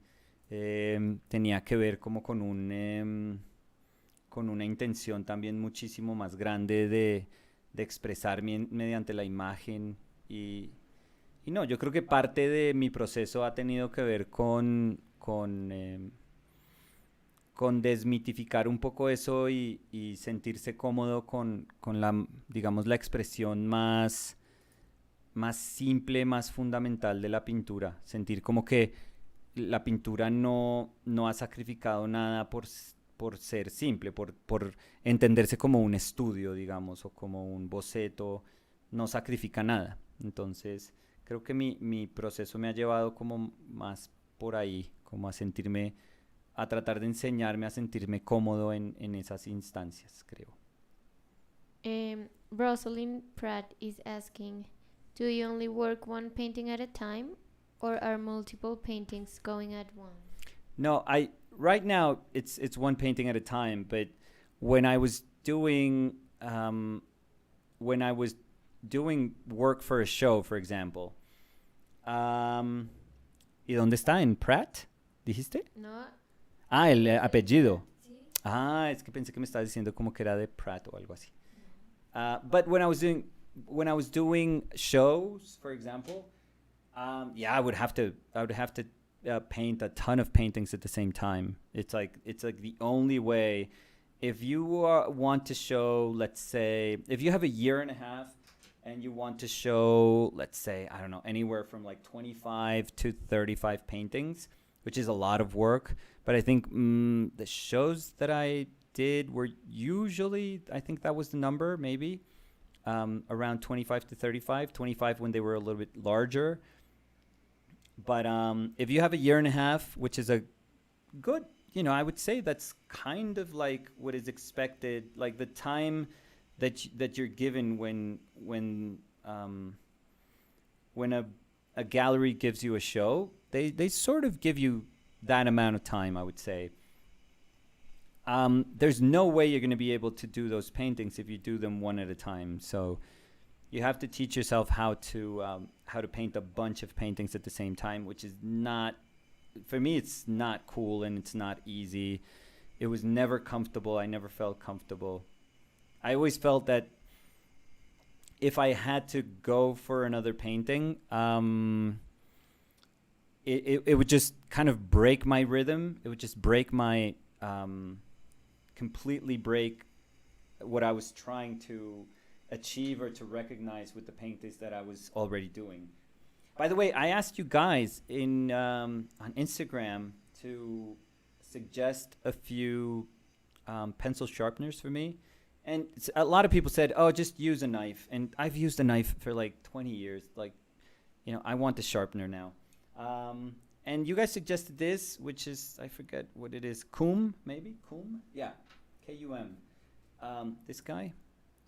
Kind of nice. Automatic long point. And a lot of people suggested this other one, which is, I forget what it is. Does it have a brand? Blackwing. So, at least for me, this one didn't work that well. This one worked a lot better. That's a really good pencil sharpener. So, but I'm saying that because I have to sharpen my pencil. Do we have to know color theory to start painting? Um, let's see. Not really. Not to start painting, and honestly, not ever. I mean, you could paint your whole life with like, a very, very, very like earthy palette that maybe all you're thinking about is value. So not really, not really. But if eventually you want to start using like a primary color palette, or you want to start using a lot of hues in your palette, you kind of have to. I mean, it's something that's going to be unavoidable. So it depends on what you want to do. Again, I don't want to say like a blanket statement to say yes, you have to, because I could think of painters that don't really, wouldn't really be affected by any sort of, color theory, because their paintings were about value and form, and that's about it. So, yeah, I know it sounds weird, but I would say no, not really. They're saying best pencil sharpeners have the grinder blades in it, like the old school pencil sharpeners. Oh, I know, like the ones that I they had in school. attached to desks in school. Yeah, yeah. I still remember that one that I had in school, like super old school. And they needed, that one was attached to a table that probably weighed like 1,000 pounds. And when you had to sharpen your pencil, the table would still move. I mean, it was that much of a machine, that pencil sharpener. And there's nothing extraordinary about it. It was just that grinder, inside that you knew that it could chop your finger at any second. Like that thing was just it was nasty. But it was amazing. You're right. You're totally right. I remember very little. I would love to sharpen my pencil, even if my, tip was not, ¿cómo se dice? Desgastado. ¿Cómo dirá? Un lápiz que está desgastado. No, ni idea. Sí, como romo. Eso, estaba pensando, mi cabeza estaba pensando romo. But yeah, even if your tip is way down, like even if my pencil tip was not worn down, I would still, ask the miss for permission. I would be like, Miss, can I sharpen my pencil? And I would stand up and because I just wanted to have it like as if it was like an X-Acto knife. I loved that. I used to love that when I was a kid. Yeah, they're saying they have automatic ones now. Yeah, but I think they're not the same. Are they good though? Do you guys? Or maybe we have purchased the wrong ones. Yeah, yeah. I think we've gotten very Cheap. basic. Yeah, very low quality of those. Yeah. Remember we were watching a video about the sharpeners, the ones from the desks? Yeah. Yeah, they're amazing. Como los restauraban. Tú me mostraste el video, ¿te acuerdas? Ah, sí. Sí, ya me acordé. Como que se notaba que no. Sí, no. Yo siempre te digo sí a ti. Yo siempre te digo que me acuerdo y la verdad nunca me acuerdo. Como un zapato. Sí, nunca. Sí. Any tips on trying not to copy the reference and getting carried away with the details? Well, getting carried away with details, I don't think it's a bad thing. Danny, for example, we were having a conversation just yesterday, 2 days ago, that Danny was saying, "Oh, I'm trying to paint," because she's doing like a super nice painting. I think ¿Ya acabaste? ¿Dirías que ya la acabaste la de...? No, la parte de las... es que tengo el micrófono lejos. Ah. No, la parte de las escaleras... No, o sea, está apenas planteadita. So she's doing a painting of this sleeping dog. She's doing like this awesome painting, like gouache painting of this sleeping dog. And Danny was saying, "Oh, it's so hard for me to paint from the whole, like from the big to small, from the whole to detail," which is the one way I was taught how to work. But I was telling her that's just one way. I mean, that doesn't mean that there's a rule to any of this. You could paint however you want to paint, and if it works for you, that's totally fine. And in Danny's case, for example, and I know I don't want to sound like I'm speaking for her, but she's amazing at painting from very tiny detail, and she's able to still kind of have a understanding of the bigness of whatever she's painting, even from detail. Like I always tell Danny, if I had to paint that way, I would just, I would faint because I can't do it. I really can't even teach myself how to do that, how to start from a small part. Danny does it like, and this is not like just a Danny thing. There's tons of painters that work that way too. I wouldn't even say that's like an unorthodox way of painting. No, painting is painting. Like there are as many ways of painting as there are human beings on this planet. So don't ever suppose that there is like one way to paint. So, and I'm not saying, by the way, that you were suggesting that, but detail. So detail is not a problem. Like Danny can start with like a sense of detail that I would never have in my own painting, or I would have to earn that after tons of painting. But she can start from that part. Yeah, I can't. Sorry, I will say that if I don't have the detail, I'm lost. Like I cannot work from the big image to the detail.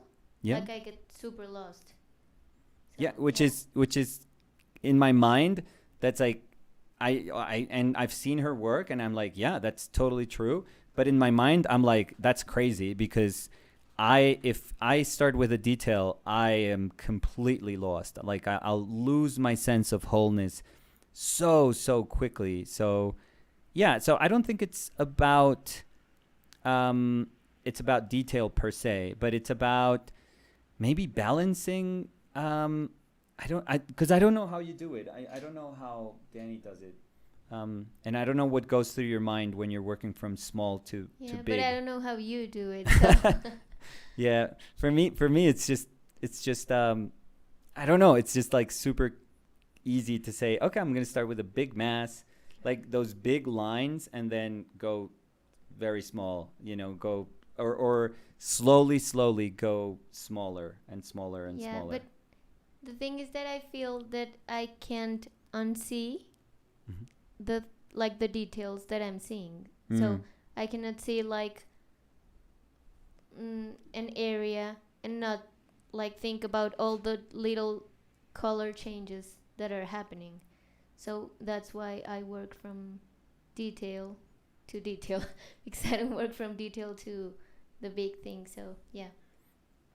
Yeah, I think that's a good way of describing what you do, because I don't know how you do it. I don't know how to balance that. I would just get super overwhelmed with that information, and I know that I'm not a good judge of understanding something when I just when I land on a very specific part and I say, okay, let's take it from here. Oof, that's super tough for me. Super tough. But again, nothing nicer than a reminder that we all work very differently, and it's it's meant to be like the most exciting thing about art is that we are going to take very, very different roads to get somewhere, and many times it may be the same. Like we might have the same finish line, but we're going to take so many like different paths to get to that same place that it's fascinating. I think. They're asking when a determined style or idea becomes a gimmick. Wow, that is a tough one, isn't it? I think when you stop questioning it, maybe that's because it's very hard to like pinpoint when exactly. But I think when you find yourself just gravitating towards whatever it is that you do without even questioning if it's the right kind of answer or the right way to go about solving a problem, or I think if you just blindly do it, like if you realize that you sit down and you're just blindly doing it, I think that's when alarms should go off in your brain and you should say, okay, what is going on? Like why is my brain suddenly shutting off and not asking the necessary questions? Because when something works, like let's say you found a style, and let's use that word, even though I'm not super comfortable using it, but let's say you found a style that is very, very effective, like super, super effective. Um, probably, and I'm speculating here, but probably the reason that it was effective is because it was born from a ton of reflection. It was born from very honest reflection. Like you were trying to solve something and you tried a bunch of things out and eventually you made like these discoveries, and those discoveries turned into parts of your practice. Like you were able to invite them to your practice of picture making, and now you're like, oh my god, this works, like this is amazing.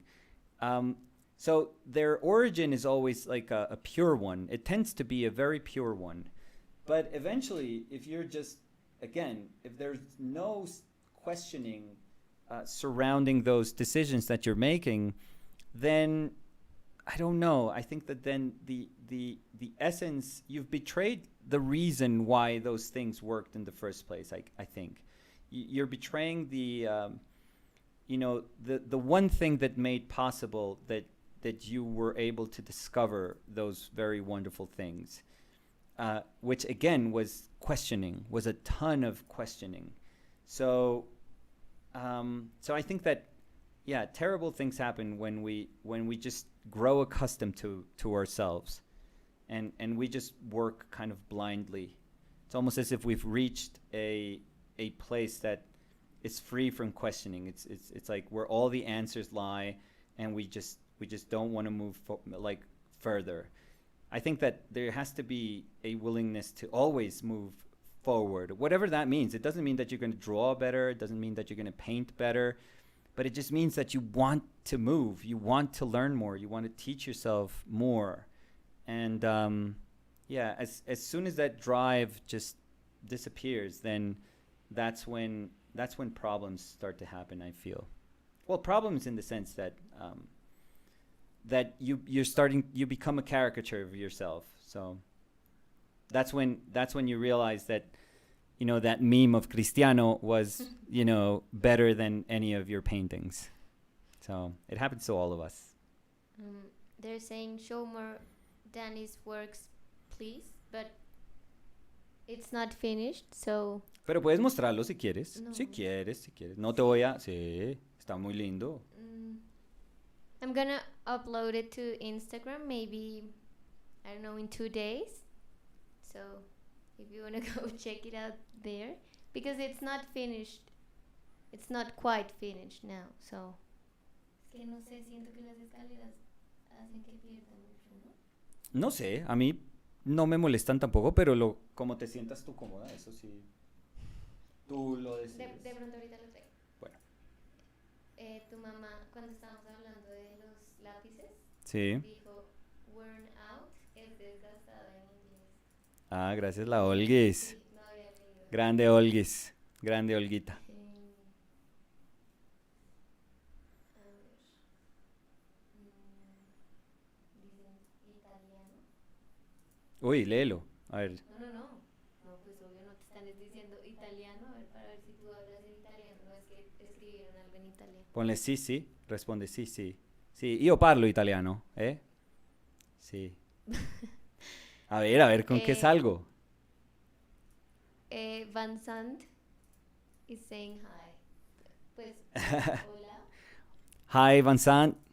Em, Bonjour. Bonsoir. Uno diría bonsoir, Vincent. pues, Would you say? Sí, en español, ¿no? en su caso, ¿cuál diría que es su voz hablando de lo que uno debería aprender a encontrar como artista? Uy. Pero, en mi caso, o sea, ¿qué es como lo que yo, no sé si entendí mal, lo que yo he reconocido como mi voz? Sí, mira, dice, en su caso, ¿cuál diría que es su voz? Ya. Y abro paréntesis, hablando de lo listo, que uno debería listo. aprender a encontrar como artista. Wow, yo creo que la mía tiene que ver como con, y por eso de pronto para mí fue un poquito, quizás para mí el proceso fue difícil porque me empecé a dar cuenta que lo que yo entendía como voz iba un poco en contravía de las cosas que había hecho profesionalmente, digamos. Entonces, Yo muchas veces he escrito que mi proceso era uno así como tradicional en, digamos, en el mundo comercial de la pintura, en donde uno empieza como con una galería relativamente pequeña y uno trata de tener una exposición y después trata de vender todo y entonces después ojalá conozca a alguien que tenga una galería más grande y uno trata de tener exposiciones en esa galería más grande y uno trata de vender todo y, y trata como de adquirir consistencia como dentro de todo, digamos, la obra que uno está generando, las ventas que uno está logrando, para que cada vez sea más, más, más, más, más, como que todo crece, todo es más, más plata por los cuadros, más cuadros grandes, más pinturas grandes, más, más todo, más dinero, más reconocimiento, más invitaciones a mostrar la obra de uno por fuera. Todo es más, más, más. Y hubo un momento que me cansé, entonces yo creo que mi voz empezó a ser como, o la puedo resumir como un cuestionamiento también muy grande de ese como ritmo súper frenético que tiene eh, que de pronto no puede ser, o sea, nadie lo está obligando a uno tampoco en las artes no lo obligan a nada, o sea, uno escoge caminos, esa es la realidad, pero uno se da cuenta que dependiendo de los caminos que uno escoge, también hay caminos que lo arrojan a uno, pues de una manera muy casi que violenta hacia ciertas direcciones y es súper difícil también como salirse de esos espacios o de esas dinámicas. Entonces yo creo que mi voz en ese sentido fue como necesaria para darme cuenta que, o sea, yo soy un artista comercial, a mí comercializar la obra nunca me ha molestado, o sea, yo siempre he visto la oportunidad de decir mediante, no sé, la imagen visual o las artes visuales, siempre he sentido que es una cosa fascinante y por decir me refiero a historias que uno quiera contar, historias pueden ser personales o pueden ser o pueden tener una narrativa como de otra índole, pero no importa, es como esas ganas de comunicar, de contar algo. Y yo me empecé a dar cuenta que pronto de lo que yo quería hablar era pues, de cosas que aparentaban ser nada. O sea, si yo hablaba de que mi mamá estaba enferma o que la habían operado de la cadera, pues hay veces decía, pero ¿a quién le importa? O sea, ¿a quién le va a importar que yo comente que a mi mamá la operaron? Si eso no tiene por qué importarle a nadie. Pero me empecé a dar como a otorgar, digamos, el derecho a hablar de esas cosas. Y simplemente me quería otorgar el derecho a hablar de ellas porque sentía que eran como reaccionarias ante lo otro. Porque es que lo otro, lo que es súper grande, yo empecé a sentir que le pertenecía a otras personas. Siempre era como el mercado o el galerista o el curador o el que otorga el premio o el que no, o el que es jurado o el que no, siempre era acerca de otros, como que siempre la validación provenía de otro. Y eso me cansaba resto, me empezó a dar casi que rabia. Empecé a decir, pero si el arte lo hice por una necesidad personal, porque ahora estoy sintiendo que el arte me lo valida siempre alguien más, o sea que mi voz, mi derecho a decir, me lo tiene que validar alguien más. Entonces creo que sí, creo que al final yo dije, pues voy a hablar de cosas que nadie me las puede robar. Si yo hablo de mi relación con mi pareja, con Dani, pues es mi relación con mi pareja. Es que nadie más puede meterse ahí a decir, es que ustedes, no, ustedes qué, o sea, somos nosotros dos. Si hablo de mi mamá, si hablo de mis hijos, pues yo no estoy tampoco diciendo que yo tenga un sentido de propiedad sobre ellos, o sea, ellos no es que sean, o sea, ellos no me pertenecen, yo no estoy hablando de un sentido de que me pertenecen, pero estoy diciendo que pues son conversaciones casi que uno puede proteger porque nadie se las puede quitar o nadie se las puede meter. Tampoco estoy libre de crítica, ¿no? Obvio no, uno no está libre de ser criticado. Eso está perfecto. Yo puedo lidiar con crítica toda mi vida, pero no con ese sentimiento de que otras personas validen lo que yo hago. Ese sí me enloquece, ese sentimiento lo, como que lo aborrezco. Entonces, pienso que parte de mi proceso fue ese, como encontrar ese coraje que necesitaba para decir, pues bueno, pues de pronto voy a hablar de cosas que a nadie le interesan, pero no me importa porque pues son mías. O sea, no le tengo que pedir permiso a nadie. ¿La trajiste? Uy, muéstrala. ¿La puedo mostrar? Sí. Súper. So Nicholas is going to show the painting that I'm doing. I need to clean a little bit the stairs. It's probably like, it's not in focus maybe because Sí, pero we're focusing a little bit on the paper. We set the camera to focus on the paper. I think Yeah. it's beautiful. no, but I need to clean the stairs. But again, I'm going to speak about it because I know that it's really weird to speak about what one does. But this reminds me of some Cecily Brown like early paintings that are so cool. Yeah, no, she's amazing. But the fact that there's a lot of like minutia, like that little paw in here is so incredible, so fantastic. And then it goes from detail to the ones in front that are a little simpler, which is crazy because I would have thought that the ones in front have to be the ones that are detailed and the one in the back has to be the one that's simpler. But she makes it work for some reason. To then this super abstract shape that reads as the head of the dog, but I love that she left it open, and it's just basic. It's just super basic shapes, very nice design. I really like it. I super like it. So Thank you. So yeah, but the stairs, yeah, that's what happens when I think from big to small. So yeah, but yeah, nobody. terrible. Yeah, I like them. No, I don't like Yeah, them. she's trying to clean them up, which is fine. We never tell each other what to do. Never, ever. Like, I would never tell Danny, oh, you should do X, Y, or Z. Like, no.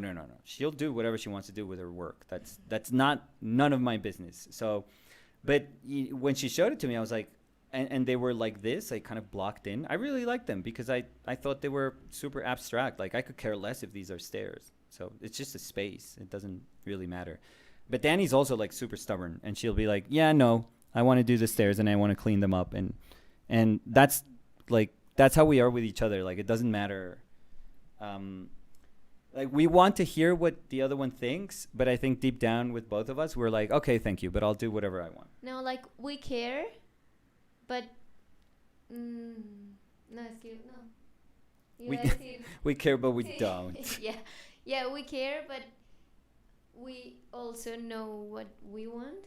Yeah. So yeah, Or I would say the omission of giving just a super strong opinion that the other person is not really asking for is a sign of us saying, I respect whatever you do. Like, whatever it is that you do, I respect. And I'm super grateful when you say, "Oh, I would do blah," or when I tell you, "Oh, I would change whatever." But you could be like, "Oh, okay, but I like it this way," and that's fine too. Yeah, like- yeah. Yeah. Whenever I'll say this. Whenever I'm kind of scared or super insecure about stopping at some point, and this happens a lot with like the daily paintings. Like, I'll call Danny super quickly because with those paintings, Danny's here. Like, she has to work editing all the time, so she'll just run here and she'll do the whole setup, but she runs like every half an hour to stop and then to start again, which is a ridiculous thing that Sony cameras have, that they have a maximum of like 27 minutes of recording. And you can change the firmware, but it also maybe breaks the camera, so we don't do it.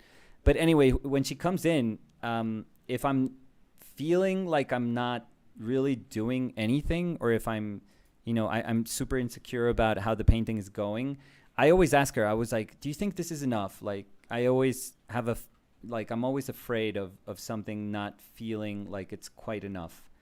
And I always trust Danny when she says, yeah, it's good. Like, it's really good. And I also know her because sometimes I'll be like, do you think that this is enough? And she already knows that I'm asking that because I probably want to stop at that moment. And she'll be like, or she'll say like, oh, were you thinking of leaving like this part like that? And she won't say it as a bad thing. And that'll give me a sense that, okay, she's probably not super sure of how it looks, as a finished thing. And I could I could do one of two things, and I've done both. Like I could just say, okay, maybe this doesn't read that well, and I'll keep on working.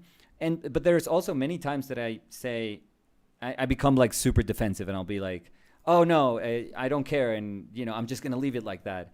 And Danny was like, okay, but I didn't say anything. Thank you. Like you were the one who called me here. So yeah. I mean, it's all ego and it's all insecurities. So that it's a tough thing, but I always trust Danny in that sense. Like if she looks at something, because she'll very rarely comment on the paintings while I'm painting them. Like she'll never come in and say, wow, that looks weird, or wow, that looks great. And it's a good thing. It's good that she doesn't, because I think she would throw me off if she would say, oh, I don't get what you're doing. Like why is this working? Like, what are you trying to go for?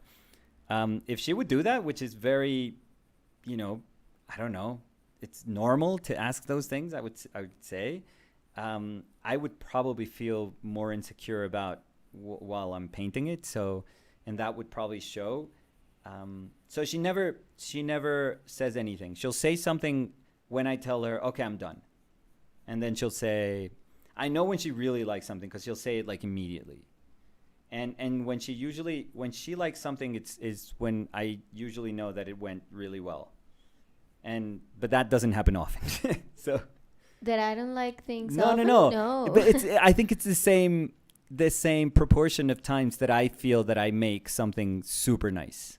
Like it doesn't happen super often. It happens rarely. So, but that's a good thing. It's like earning nice words is something special, I feel. If you always say something nice, then it means nothing. So, ¿sonó bien eso? ¿Soné mal? Sí. ¿Sonó como? No, Sí, terrible. No, pues suenó como. Estaba pensando en el nombre del chef. No, Gordon Ramsay. Sí, Gordon suena Ramsay. así. No. Sí, como que solo muy pocas veces tengo. No, I think that Buenos I think that earning a compliment is something that's super special. Super, super nice. It's a nice feeling. Yeah. I think we switch to Spanish sometimes, and then we connect the conversation like if everyone was understanding Spanish. Oh, sorry. Yeah, sorry. we need to try to stop doing that.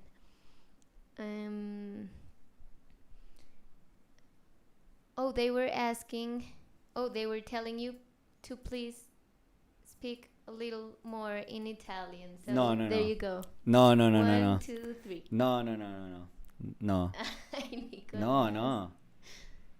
Oh, and they were saying that my audio wasn't that good, that they can't hear me. Is it better now? Maybe I was a little bit far from the mic. I'm sorry. What color pencil is that? Like the actual color or the brand? I don't know. If it's the brand, they are Faber-Castells, Aqua, Art Grip, Aquarel, whatever. And what color is it? I don't know. 123. If it's about the actual color, I don't know. I picked, like I was saying at the beginning, I picked like an analogous palette. So everything is like rosy, reddish, purpley, violety. Because I wanted the image to have like this kind of little wholesome feel to it. So I didn't want to separate things. I didn't want things to be so strident. If there was an introduction of strident or astringent. No, strident. Stringent? No, es que no sé cuáles son esas dos. Sí, dime. las definiciones. A ver. Like so abrupt. I didn't want to introduce a color and make it like super abrupt. So stringent says of regulation, requirements or conditions, strict, precise, and exacting. ¿Y cuál Okay. era la otra? Stringent? No, so then it's strident. No, that's stringent. No. So then the word that I was trying to okay. use for it was strident. Yeah. That's stringent? So stringent is like strict? Yeah. I think I've used it but like terribly then. I can't think of times that I've used it, but I think I've used it horribly. Oh, so they're saying that my audio is better. Yeah. Okay. It was my bad because sometimes I leave the microphone in the table. Oh, okay. Yeah. So yeah. Yeah, Danny has a mic, and we're trying. I mean, we're using the stuff we already had. We're not really buying anything. But we'll see how, for next year, because the two of us are going to be always here. We'll see how we work things out. We'll figure it out for sure. We'll just have to watch like videos and people suggesting what to do. But we had a mic, a Rode mic that we would put on top of our camera. And we had the hopes of that being good enough for recording initially, and it turned out it's a nice mic, and it's the mic that I used at the beginning for voiceovers, but honestly it's a mic that you have to put your mouth, you have to put it like right next to, and it's a little bit uncomfortable because it's fuzzy. Yeah, it's like it's one of those hairy. It has one of those hairy filters. Pero si llega el cable. Por aquí. Okay, so this is me in my Scarlett mic. And this is me in the fluffy. But show it. Look at that. Yeah. It looks like contemporary sculpture. So it has one of those filters that it's really hairy. So Yeah, so that's the one I'm using. But I need to put it like right in front of my mouth so you can hear me and not hear Nicolás. So, no veo más preguntas. Van Sant is asking, do you happen to know it's not what you want, but not why? If so, how do you get out of it? No, I don't think I understood that quite well, Van Sant. I'm sorry. Maybe it was me. Do I try ¿Me la lees reading otra vez? it? Yeah. De pronto. No. It's, Do you happen to know it's not what you want? so but do I not happen to know, why? is there an expression that says that? Do you happen to know it's not what you want, but not why? If so, how do you get out of it? Yeah. Yeah, maybe I'm not understanding it well, Van Sant. Your French is showing through. Yeah, they're saying that it sounds like ASMR when you were talking. Oh, in the what's the I should know this. Who did the teacup with the feathers with the I don't know. who did that work of art? Maybe you guys can help me. It's like one of the most famous contemporary sculptures. This one? Yeah. Who's the artist? It says Merit Oppenheim. Oh, okay, Object. Oppenheim. The Oppenheim saucer and cup and spoon. Do you want me to show it? Yeah. Because Okay. that's what I always that's what I always imagined when I had to speak Record. like super close, and I would speak super close. Like if I had bad breath, like that thing was stinking by the end. Because I would have to put my mouth so close to that damn thing. It was terrible. No, that Nicolás, qué asco. A ver.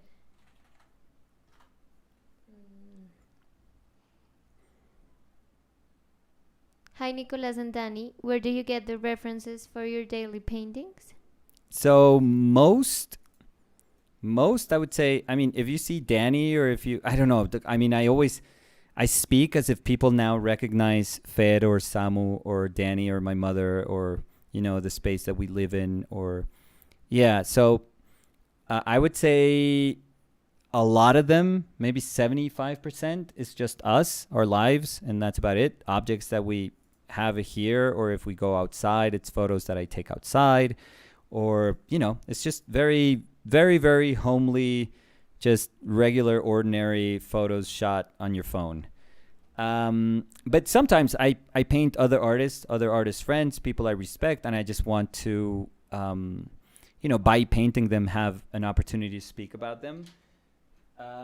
And I've spoken about how on Telegram, a bunch of friends from the Kenyo group have a sort of reference group. And in that group, they just share photos with a bunch of, artists, and whomever wants to draw them, paint them, they can do so freely. So I've also painted from those. So if you guys want to check that out, I don't know if it's I'm under the liberty of just inviting people and saying, "Hey, check out that group." But I think you can. I mean, it's super open. It was almost like created under the umbrella of sort of feeling like, hey, this is just for, a bunch. These are just a bunch of artists, and they are, you know, putting their photos there for a bunch of artists to do whatever they want, And I've painted from those too, not a ton, but I think from time to time I do use those photos. But I guess it's a good way to try and balance things out from just doing, if not, I would just be painting, Fer and Samu and Danny every single painting that I do, which is pretty much what I'm gravitating towards. And that's about it. But I guess, the nature of the reference does change depending on what we do each week. So. Yeah, so it took me a little bit, but I have the fuzzy cup. If you want me to show it. The fuzzy. Oh, yeah. The fuzzy. Yeah, it You took took you me so to long that I'm remember, like, yeah. what? What are you talking about? Yeah, so there you go. So this is, yeah. So just transport to like 8 minutes ago. Yeah. And so that's the sculpture that I was referring to. So I feel like whenever I had to talk on that on that microphone, I always felt like I was sipping something from that cup, which that's the point. I mean, that's totally the point of that cup. So it's like oral sex, honestly. It is. No, it is. This is not my interpretation. It is. It's very famous.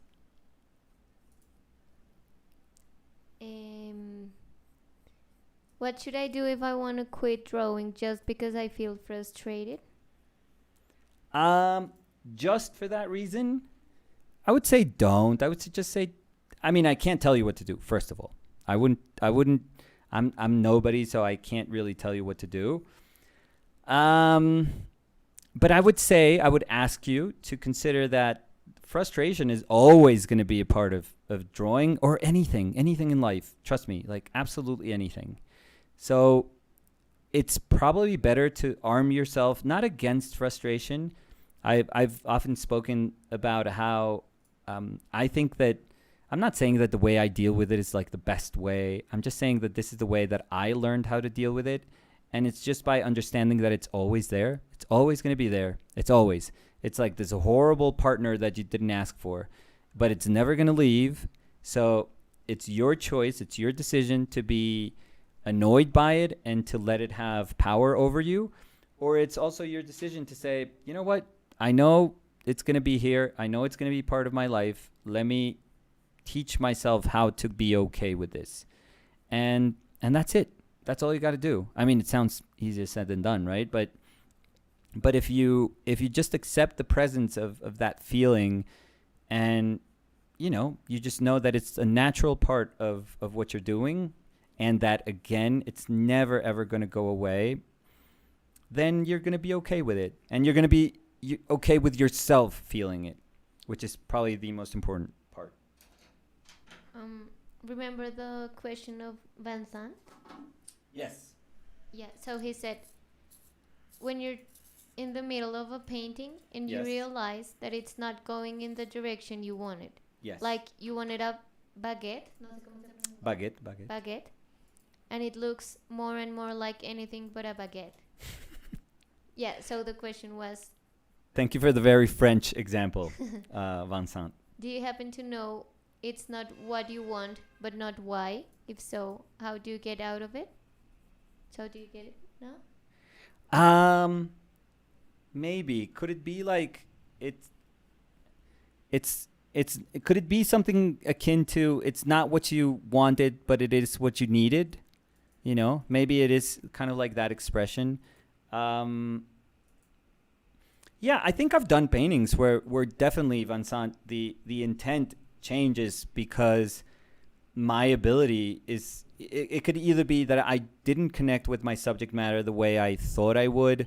It could be that my ability didn't let me get any further, because that's a very real thing also. Like understanding our ability as an obstacle is something that we can't really avoid.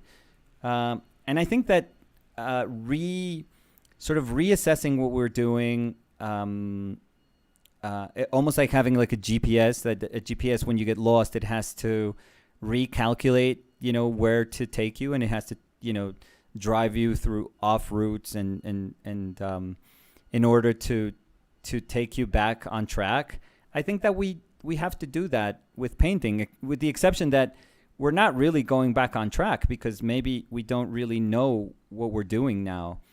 I think that that's a really cool feeling. I think that that's literally a feeling of, trying to build a road as you're going through it. Like you're shaping this path as you're going through it. And that's super weird. That's super, super hard to do. I don't think that's an easy thing to do at all. But if you think about it, like, where else are you going to teach yourself to do those things? Like, where else are you going to teach yourself how to say, wow, it's not what I had set out to do. It's not the baguette that I wanted to paint, but now it's turning into something else. And let's see where this something else takes me. Like, there aren't many opportunities in life that lend themselves to be understood that way, to say, okay, maybe I messed up, maybe I'm doing tons of things wrong, but I still can do something about this, and it still can become an experience that I can grow from. So that's why I find wonderful about painting that, you could be completely lost in a process and still it's going to be an experience that you grow from. You can do the worst drawing you've ever done and it's still going to be an incredibly, like this amazing experience that is full of little bits of knowledge that, if you're willing to collect them, they're going to become like it's almost like the prize for going through all that frustration. That's where you collect like all your earnings because you've literally earned them. Like, you've gone through hell with this image, and now it's time for the image to say, okay, this is what I'm going to give back to you. So, can I say something about that question? Yeah, of course. I don't know if this helps, but when we were talking about the way I paint, I think that sometimes if I'm super conscious about the subject of my painting, I just can't paint it. Like, sometimes I need to see the details and only think about like that color or that specific place that I'm looking and work like to try to expand that detail, and then the object itself begin to like take form. I don't know if that makes sense. Yeah, that's actually super nice. Yeah. So maybe that helps. Like, it's a way that you abstract yourself out of kind of like the weight of looking at something. Yeah, because for example, when I was starting to paint that dog, I was super scared, like, of it doesn't looking anything like a dog. So I began to look at the details and work in the details, just looking like color and color relationships and nothing to do with the part that I was painting. Like, I'm not painting a leg, but I'm painting this color next to this color, next to this one, and then when I worked like for a long time, it began to take the shape that I was hoping it would take. So, yeah. That's super cool. Yeah, maybe that can help too. So,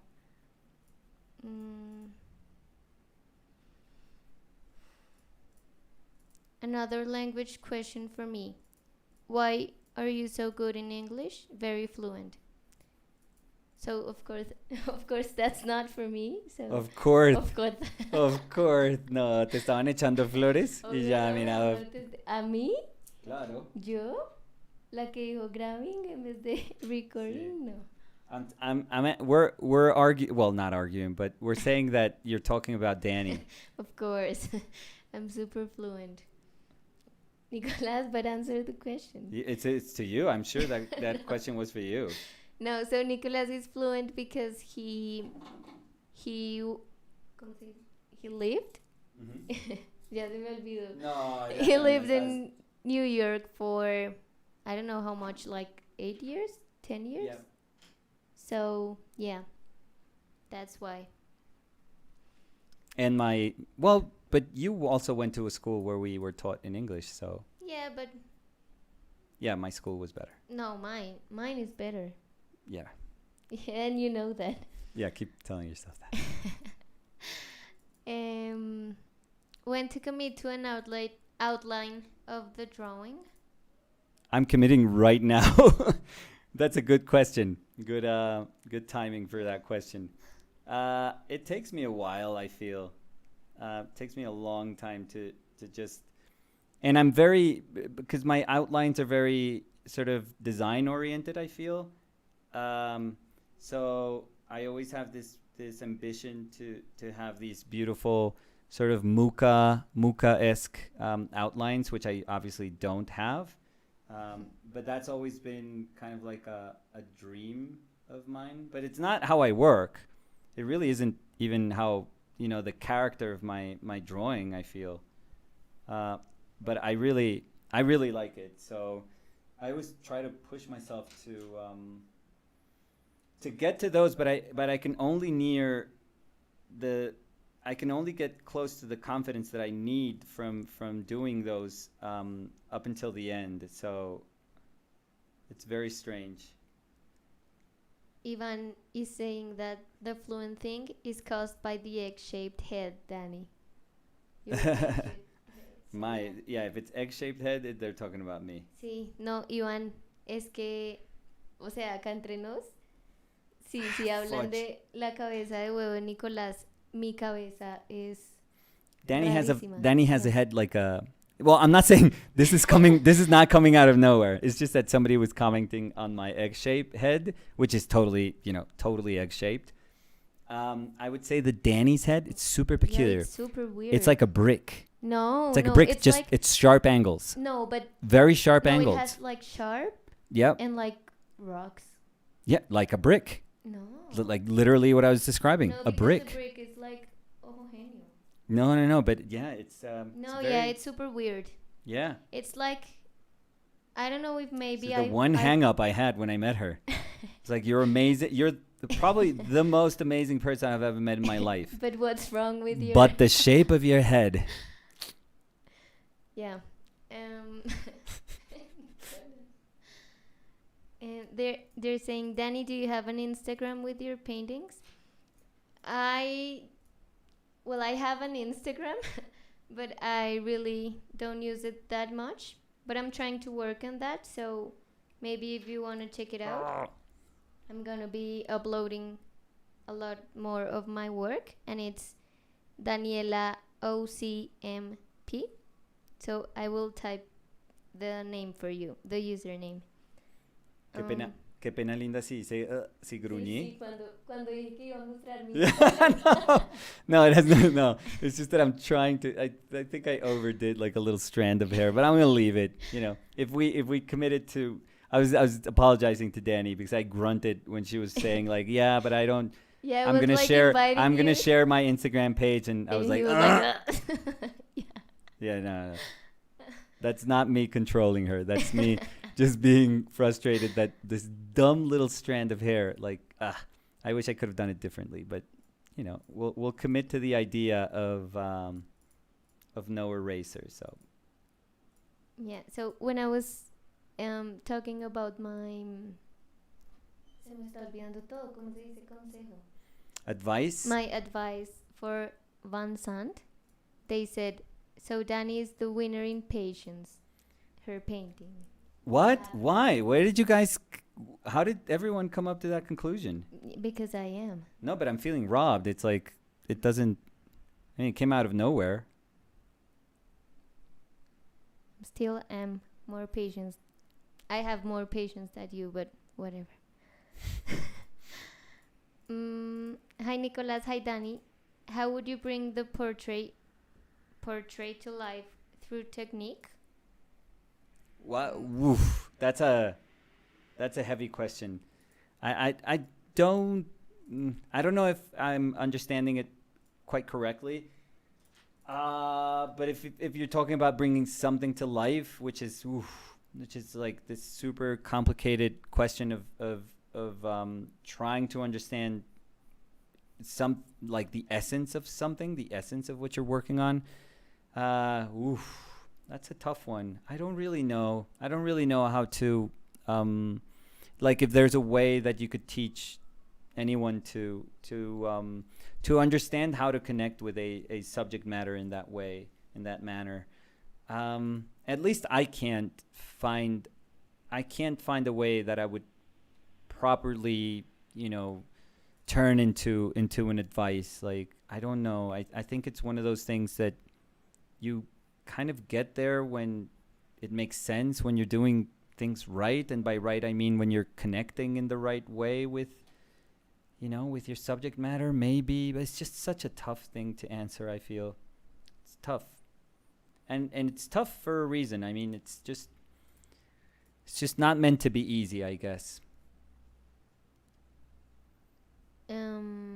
But always try to always favor painting or drawing things that you care about. I'll finish with that. Because if you really care about the things that you are trying to say through your paintings, or drawings, then you're, that's bound to show up. If you're disconnected, if you're just painting something because it just seems like pretty subject matter, or I don't know, whatever reason, then that's going to be harder, I feel. That's a harder sell. Nicolas, how do you balance practicing and experimenting with performing well and producing good, predictable work? I don't know. Not thinking about it, I feel. Because that was horrifying for me at the beginning. I was saying, like, well, how can I have fun? Because I guess I tried to understand it for myself as that. How can I have fun and yet, have a result, end up with something that feels like, okay, we can try to sell this, or we can try to, show this to people and offer this to people better, without feeling like ashamed that, this was just a place where like a playground, like this was just a place where I just took a bunch of chances and I didn't really care about it as an image, because I always care about it. So I don't know. What I recognize? That if I started caring about those things, like the pressure would kill me. The pressure to say, okay, I have to try to be bold, but I also have to be careful so that the painting is serviceable at the end, so that we can try to offer it to people that want to support us that way. But I also want to be experimental, but I also want to push myself. Like, there's so many things in there that scare the crap out of me. Even like right now that I'm just describing them, it's almost like paralyzing if you think about it. So I'm the sort of person that if it's too much, I just don't think about it. I really don't think about it. Like, I have almost like an alarm system in my brain, and I always tell Danny, like, I'll do like one thing at a time in life. Like, this is how I am in life. And Danny will be like, well, could you do this also? Because it totally makes sense. Like, you're cleaning this up. Could you clean this up? Or you're going downstairs. You're going to, to put something in our deposit downstairs. Could you also do this? Now that you're downstairs, could you also do this? And I always tell Danny, no, I'm overwhelmed. Yeah, I'm overwhelmed and I can't do it. Like, I'll do one thing at a time. But don't ask me to do like two. And this is not like, don't ask, like, Danny, don't ask me to do two things at a time. No, this is me with myself. Like, it's almost like how I protect myself. Like, if I feel it's too much, I'm like, oh, no, I can't do any, I'll just do one of those things. Like, you shut down. Yeah. I'm like, I'm like Zuckerberg shutting down when they ask him questions. Yeah. It's totally, I don't know what it is. But I know that it's like a defense mechanism thing. Like, it totally feels like my body's saying, yeah, no, you can't do that. You're going to feel pressure. Like you're gonna feel intimidated or too much pressure by doing whatever. It's probably dumb, but I'm being honest. Like that's how I am. Do you work on other drawings or paintings out with the Our Painted Lives project? Do you have time to? No, Even like. What? Dime, ¿tú ibas a decir? Sí, O? es que no Ah, sé dale, qué dale. opina. Ah, qué pena. Linda. Even like basic sketches, etc., or is it always straight into making these more complete works? No, I used to, my initial my initial objective and my hope for myself was that I could do all those things at the same time, like that I could be the artist that I was, like I could continue being the artist that I was, pre-project, and that I would also find time to do the stuff that we do for the project. Like that was my goal, and I was like super hardcore about, initially I was super hardcore about being totally capable of doing those things. I would tell Danny, no, we're gonna do this, but I'm also gonna do like larger works and have, maybe develop larger paintings and maybe show some of that. And that was very ignorant of me, and I was being way too pretentious by thinking that I could do that. I'm sure that other people could do that, but I can't. So it was tough for me, but it was also very healthy for me to recognize, oh yeah, I can't do that. Like, this is gonna take a ton of energy and a ton of time, and if I want to do, the things well, I have to recognize that I have to put my energy into something. So yeah, it was, again, a lot of like a lot of that is like ego breaking, because here I was thinking initially that I could do it. Like I told myself, no, I love painting. I don't feel stressed when I paint. I don't feel burdened by painting.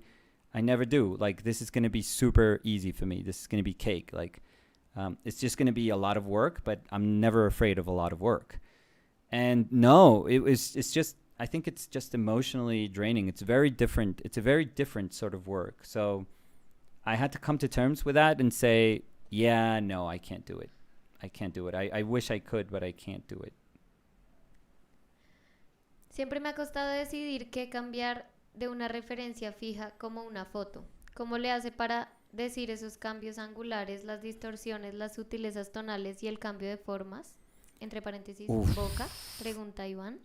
Sí, no sé, Iván. O sea, no. Yo sé que de pronto, desde el gesto inicial y desde como esa coreografía de gestos que quería tener, desde ahí empecé como a entender qué era lo que sentía que tenía que, digamos, que ser o lo jerárquico en la imagen, que tenía que ser lo relevante, lo que realmente tenía que importar dentro de la imagen.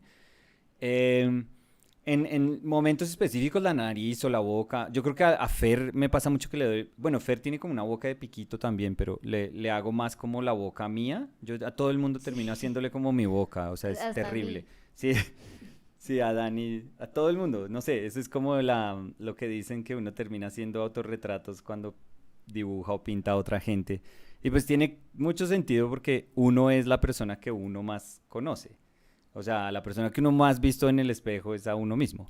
Entonces, sí, me pregunto cuánto de eso serán como imposiciones como más inconscientes que decisiones de diseño. Yo creo que es una mezcla de las dos, la verdad. Yo creo que si me doy el beneficio de la duda, si me otorgo como el beneficio de la duda, creo que están las dos presentes.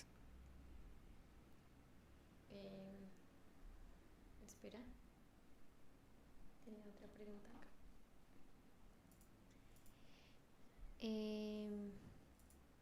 Nicolas, do you feel realized in life? In my opinion, be a painter looks similar to be a novelist. Maybe the best way to feel realized and free in working life. That's very nice. I think, yeah, I'm happy. if you ask me, I'm happy. I'm very, very happy.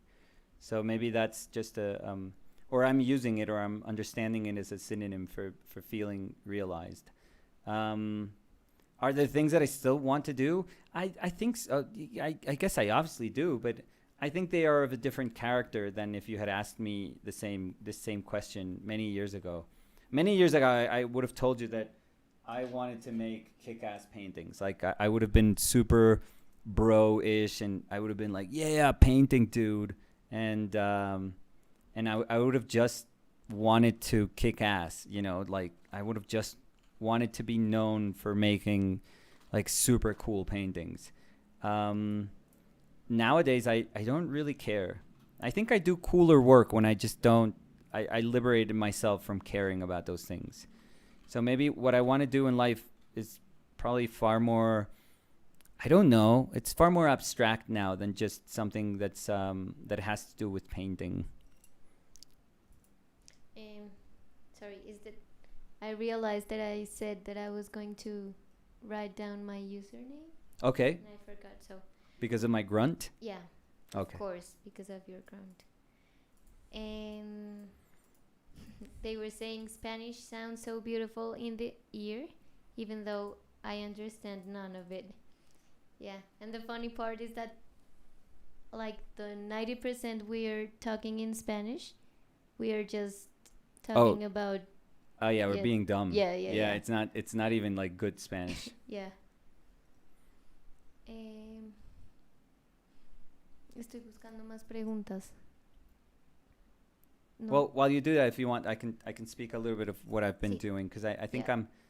I'm gonna slowly near the end of this particular drawing, but I mean, if you think about it, it's a very simple drawing in the sense of color choices. There wasn't anything really complex or complicated about my color choices here, and hopefully with the passing of the days during the week, we'll take bigger risks with our color choices, and we'll try to do something that feels maybe we'll try to do some drawings where we're pushing complementaries or stuff like that, just different things, or we'll use colors that seem to be dissonant or seem like they don't have a place in a drawing, and we'll try to make them work.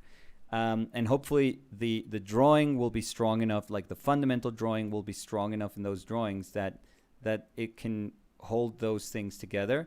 But I think that the drawing didn't really evolve that much from the moment where we established like that initial gesture. And I'm super kind of happy about that, even though that sounds like I'm not, I'm saying like nothing much like happened with the drawing. I actually feel that I had to hold on to those, really simple fundamental statements that we had laid out at the very beginning of the drawing. There was not a lot of adjustments, if any, to the shape of that drawing. A little bit, here and there in terms of composition, of just, for example, I had the shoulder here, but I ended up pushing the shoulder a lot more.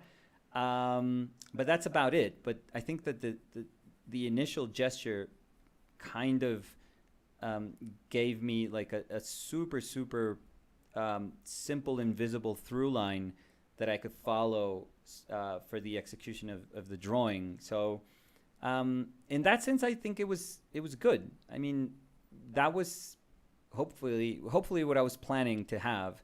And I know that in terms of value, for example, Feda's pants down here were obviously our darkest dark, maybe, or were part of the darker values when you think of the hair and shadow. But I didn't want to do it. I didn't want to have just this shape of the foot of both feet be cut by a very dark shape. I felt that moment of the drawing would have been unnecessarily relevant to the pose. I think it is important, but I think what I don't want is for the drawing that is essentially here to be competing with something that's down here, so your eye would just bounce back almost immediately. I think it's a very simple drawing. I think you You immediately go here. Again, the pointed, the shoulder almost acting like an arrow pointing up. The swooping shape also just, nestling in there. Then you get the features of the face that are obviously going to be focal points. And then you go down the arm. You go around, because if with our body, we're so conscious of symmetry that if we see one shoulder, our brain wants to know where the other one is. So when we go down and we say shoulder, elbow, our brain is saying, okay, shoulder, elbow on the other side. And if we do that and that, we're conscious of this swooping shape. Like this whole swooping shape is also working in the sense of just going almost like reinforcing that same trajectory. Then we go to the joint. We like joints. We like those very hard moments in our body. We go to the knee, and then we go down to the legs. But again, I didn't want this, or I was hoping that these wouldn't be like the finish line for the drawing. I didn't want it to be like the start of the race and then there's the finish line, because then the drawing just kind of dies here. So hopefully this is loose enough that you come down here and that your eye wants to wander right back up to where there's a bit more information. And that was the plan, I think. And we didn't really push what we could do with color pencil, but at least I think we used it effectively to communicate all that traversal. So hopefully that worked. Hopefully, I think there's still the degree of pushing gesture, of leaving things a little bit open, changing values. We offset some of the distortion with the feet. I didn't want the focus of the drawing to be in the lower part of the drawing. I thought, okay, let's just leave that a little bit more open, so we go up top. But again, super simple. There's a nice kind of sentiment in that head up there. I think you can feel, without describing an arm in here, you sense that there's a shoulder here and that there's an elbow here, and that there's a forearm here. And then this, which is the actual, wrist, and then the forearm, the little bit of that forearm, it doesn't really matter to have that moment of skin there, of body. And these are far more abstract, I feel. They feel fluttery almost. But I like them. I like that this feels a little more kind of broken. Wasn't sure what to do with this. For the longest time, I was like, what do I do with this like moment of the knee, which is important. Like those little folds were super, super important. But I think it worked. I think that if you can sense that the knee is turning away from us, so that it makes sense where this ankle is, connects with that knee, then that's nice, because the turning of that foot is beautiful. That foot could have been almost like this one, where we see the, I don't even know what you call this part of the foot in English, el empeine? Yeah, I don't even know what it's called. Yes. But yeah, this leg could have been like that one, and it would have made for a worse pose, because then you would have, beautiful start, you go from this moment of tension, you go down, down, down, down to the knee, and then if both feet are then just pointing downwards to this edge of the paper, this corner of the paper, then it's just like, whoop, goodbye, and you just flow off the page if everything is pointing that way. So it says the instep. Oh, the instep. Yeah. So yeah, we could have seen the instep of this foot here, and the ankle would have been on the side, but that's about, the heel would have been back there. Yeah, but that wouldn't have made like for a better pose. I think this foot here is like, it's super, super important. Super, super important. That's why I gave it like a sharp outline, and I was really concerned about this little kind of negative space that I feel is really nice. I had to try and find again that instep, Yeah, instep. that instep here. So that's why I went through the drawing. I don't care if it shows. I think it's cool. Yeah, I think I like it too. Yeah. It just becomes looser. I think Yeah. that there's a loose quality to the drawing that I think it's very beautiful. So that's good. That's a good thing. I've always thought that when doing a drawing, and I don't know about you guys, but it happened to me the first time I bought the paper that Steven Assel would use. When we went to New York Central, I remember, to buy it, it was super expensive, like crazy expensive. And I remember not even buying the ply, the weight of the paper, the same ply that Steve had. So my paper was thinner. It's not as thick as Steve's, because it was the one that he used was very, very expensive. And when I had that sheet of paper in front of me and I wanted to do drawing, I froze. Like, I totally froze, because I was like, this is an expensive piece of paper. I'm meant to do like a really nice drawing on this piece of paper. And I just didn't know how to deal with that when I was younger. And I still have that little bit of fear. But I think one way where I combat that fear is by doing stuff like, no, this is a drawing. Like, this is just a drawing. But the thing is, just a drawing can be very beautiful, can be a very, very beautiful thing. So I don't know. If you've noticed something about me, is that I take a lot of weight off my shoulders in every aspect of my life. I do. And it's not about liberating myself from responsibility, is saying, no, I can deal with these variables and I'm going to try to deal with them really well. But I don't want to deal with these other variables, because I know that all that weight is going to, break my legs. So I think I'm very picky about what I choose to put my attention to. Like my body and my mind are like, we are aware of all these issues, but we can only deal with these. And my mindset nowadays is like, okay, let's deal with those, and let's really deal with those. So it's not a matter of not wanting to deal with the others. It's a matter of saying, let me deal with these really well. Let me try to solve with these things really well. So hopefully it doesn't sound like an excuse, but it's just my way of kind of understanding how to feel like I have the strength to deal with a problem. And, painting or drawing is like, it's like a space ridden with problems. So for me, it's about feeling like, okay, if you feel like the paper is too expensive, don't clench your, do a sketch on top of it. Ruin a first piece of paper where you do just a simple sketch on top of it, just the simplest sketch that you can do, just so you can feel, okay, it's a piece of paper. It's a normal piece of paper. And that way you just don't have to deal with thinking that your materials are like so precious. So anyways, I think we're good. I think I'm done. Yeah. So do we have any questions to end? No? Yeah.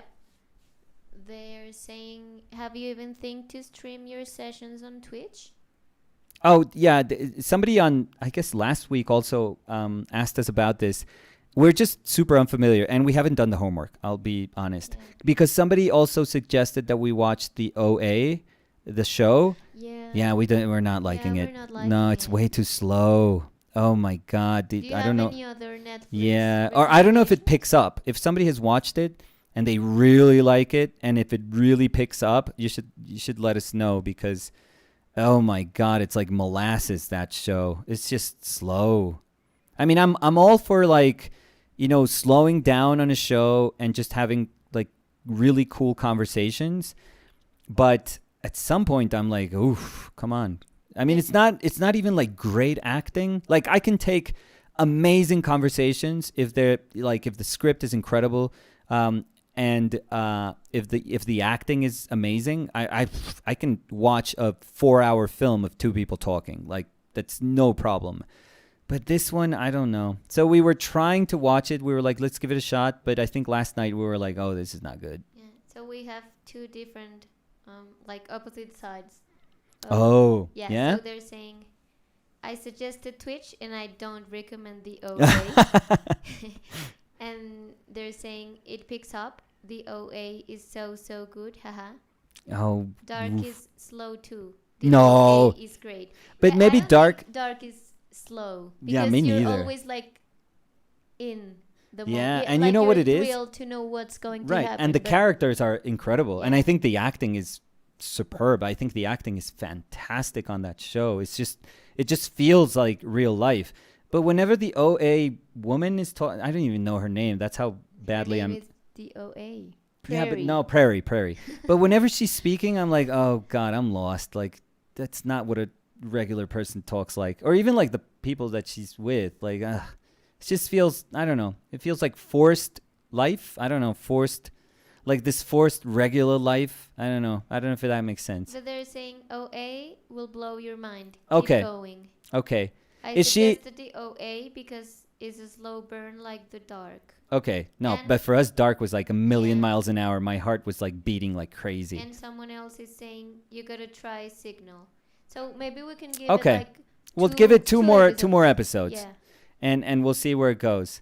And I said to Danny last night if the OA was the Omega and the Alpha. No, 'Cause- but we don't want. But we don't want to say, we don't spoil, Yeah, no yeah, spoilers. I'm gonna close the chat now. Okay. But if it's dark-ish, if it was the Omega and the Alpha, then that could be kind of cool. But anyways, and we're gonna tonight we're gonna check out Twitch a little bit to see. I don't know, do they Twitch at night? Because I know there's sometimes a lot of people Twitch at certain hours. Like, do the artists that you recommend, Twitch at night? They Twitch stream at night, or what hours do they Twitch stream? Also, maybe this is a terrible question, but Yeah, yeah, me. and you don't know. I don't know what it is. Yeah, Twitch. You can see like Twitch only live, Mm-hmm. or can you see it? Oh no, sometimes you get they save some Ah, okay, videos. Yeah. I think there's a restriction on how many videos you can save. Yeah, I have no idea. But I so think you can was save asking videos. because maybe we can see some of the saved Yeah. videos. Okay. Yeah. So super quickly, could you recommend like a Twitch channel, and we'll leave it at that. Yeah, We'll say goodbye. I have some that they recommended Okay. before. Oh, did you screenshot or? Yeah. Okay. I have it like in the notepad. Oh, okay. Yeah, Awesome. So Okay, so we're good. We're gonna check those tonight then, and we're gonna give away like 2 more episodes. yeah, Omega and the Alpha. yeah. It has to be. What it wouldn't make no, sense. No, but I don't want. But it wouldn't make sense. OA. Yeah, maybe. But This I is don't the wanna only see thing that kind of makes spoilers. sense. No, Like, I hate hopefully it's not like a spoilers. snake eating its tail. Like, No, wait. Dark did that no. the best. So Bye, everyone. I don't want to see. I don't want to see like a second-rate version of that. So No, yeah, they're saying, I don't know how to pronounce, or other gains on Twitch. okay, we can watch that one too. Yeah, okay. Thank So, you, everyone. Thank you guys. We'll see you See you tomorrow. tomorrow. Same time, I think. Same time. Yeah. Yeah. Let's do same time. Yeah. So 2:30 Eastern, we'll be here. Okay. We'll see you guys tomorrow. Thank you guys for hanging out. Thank you. Bye. Bye.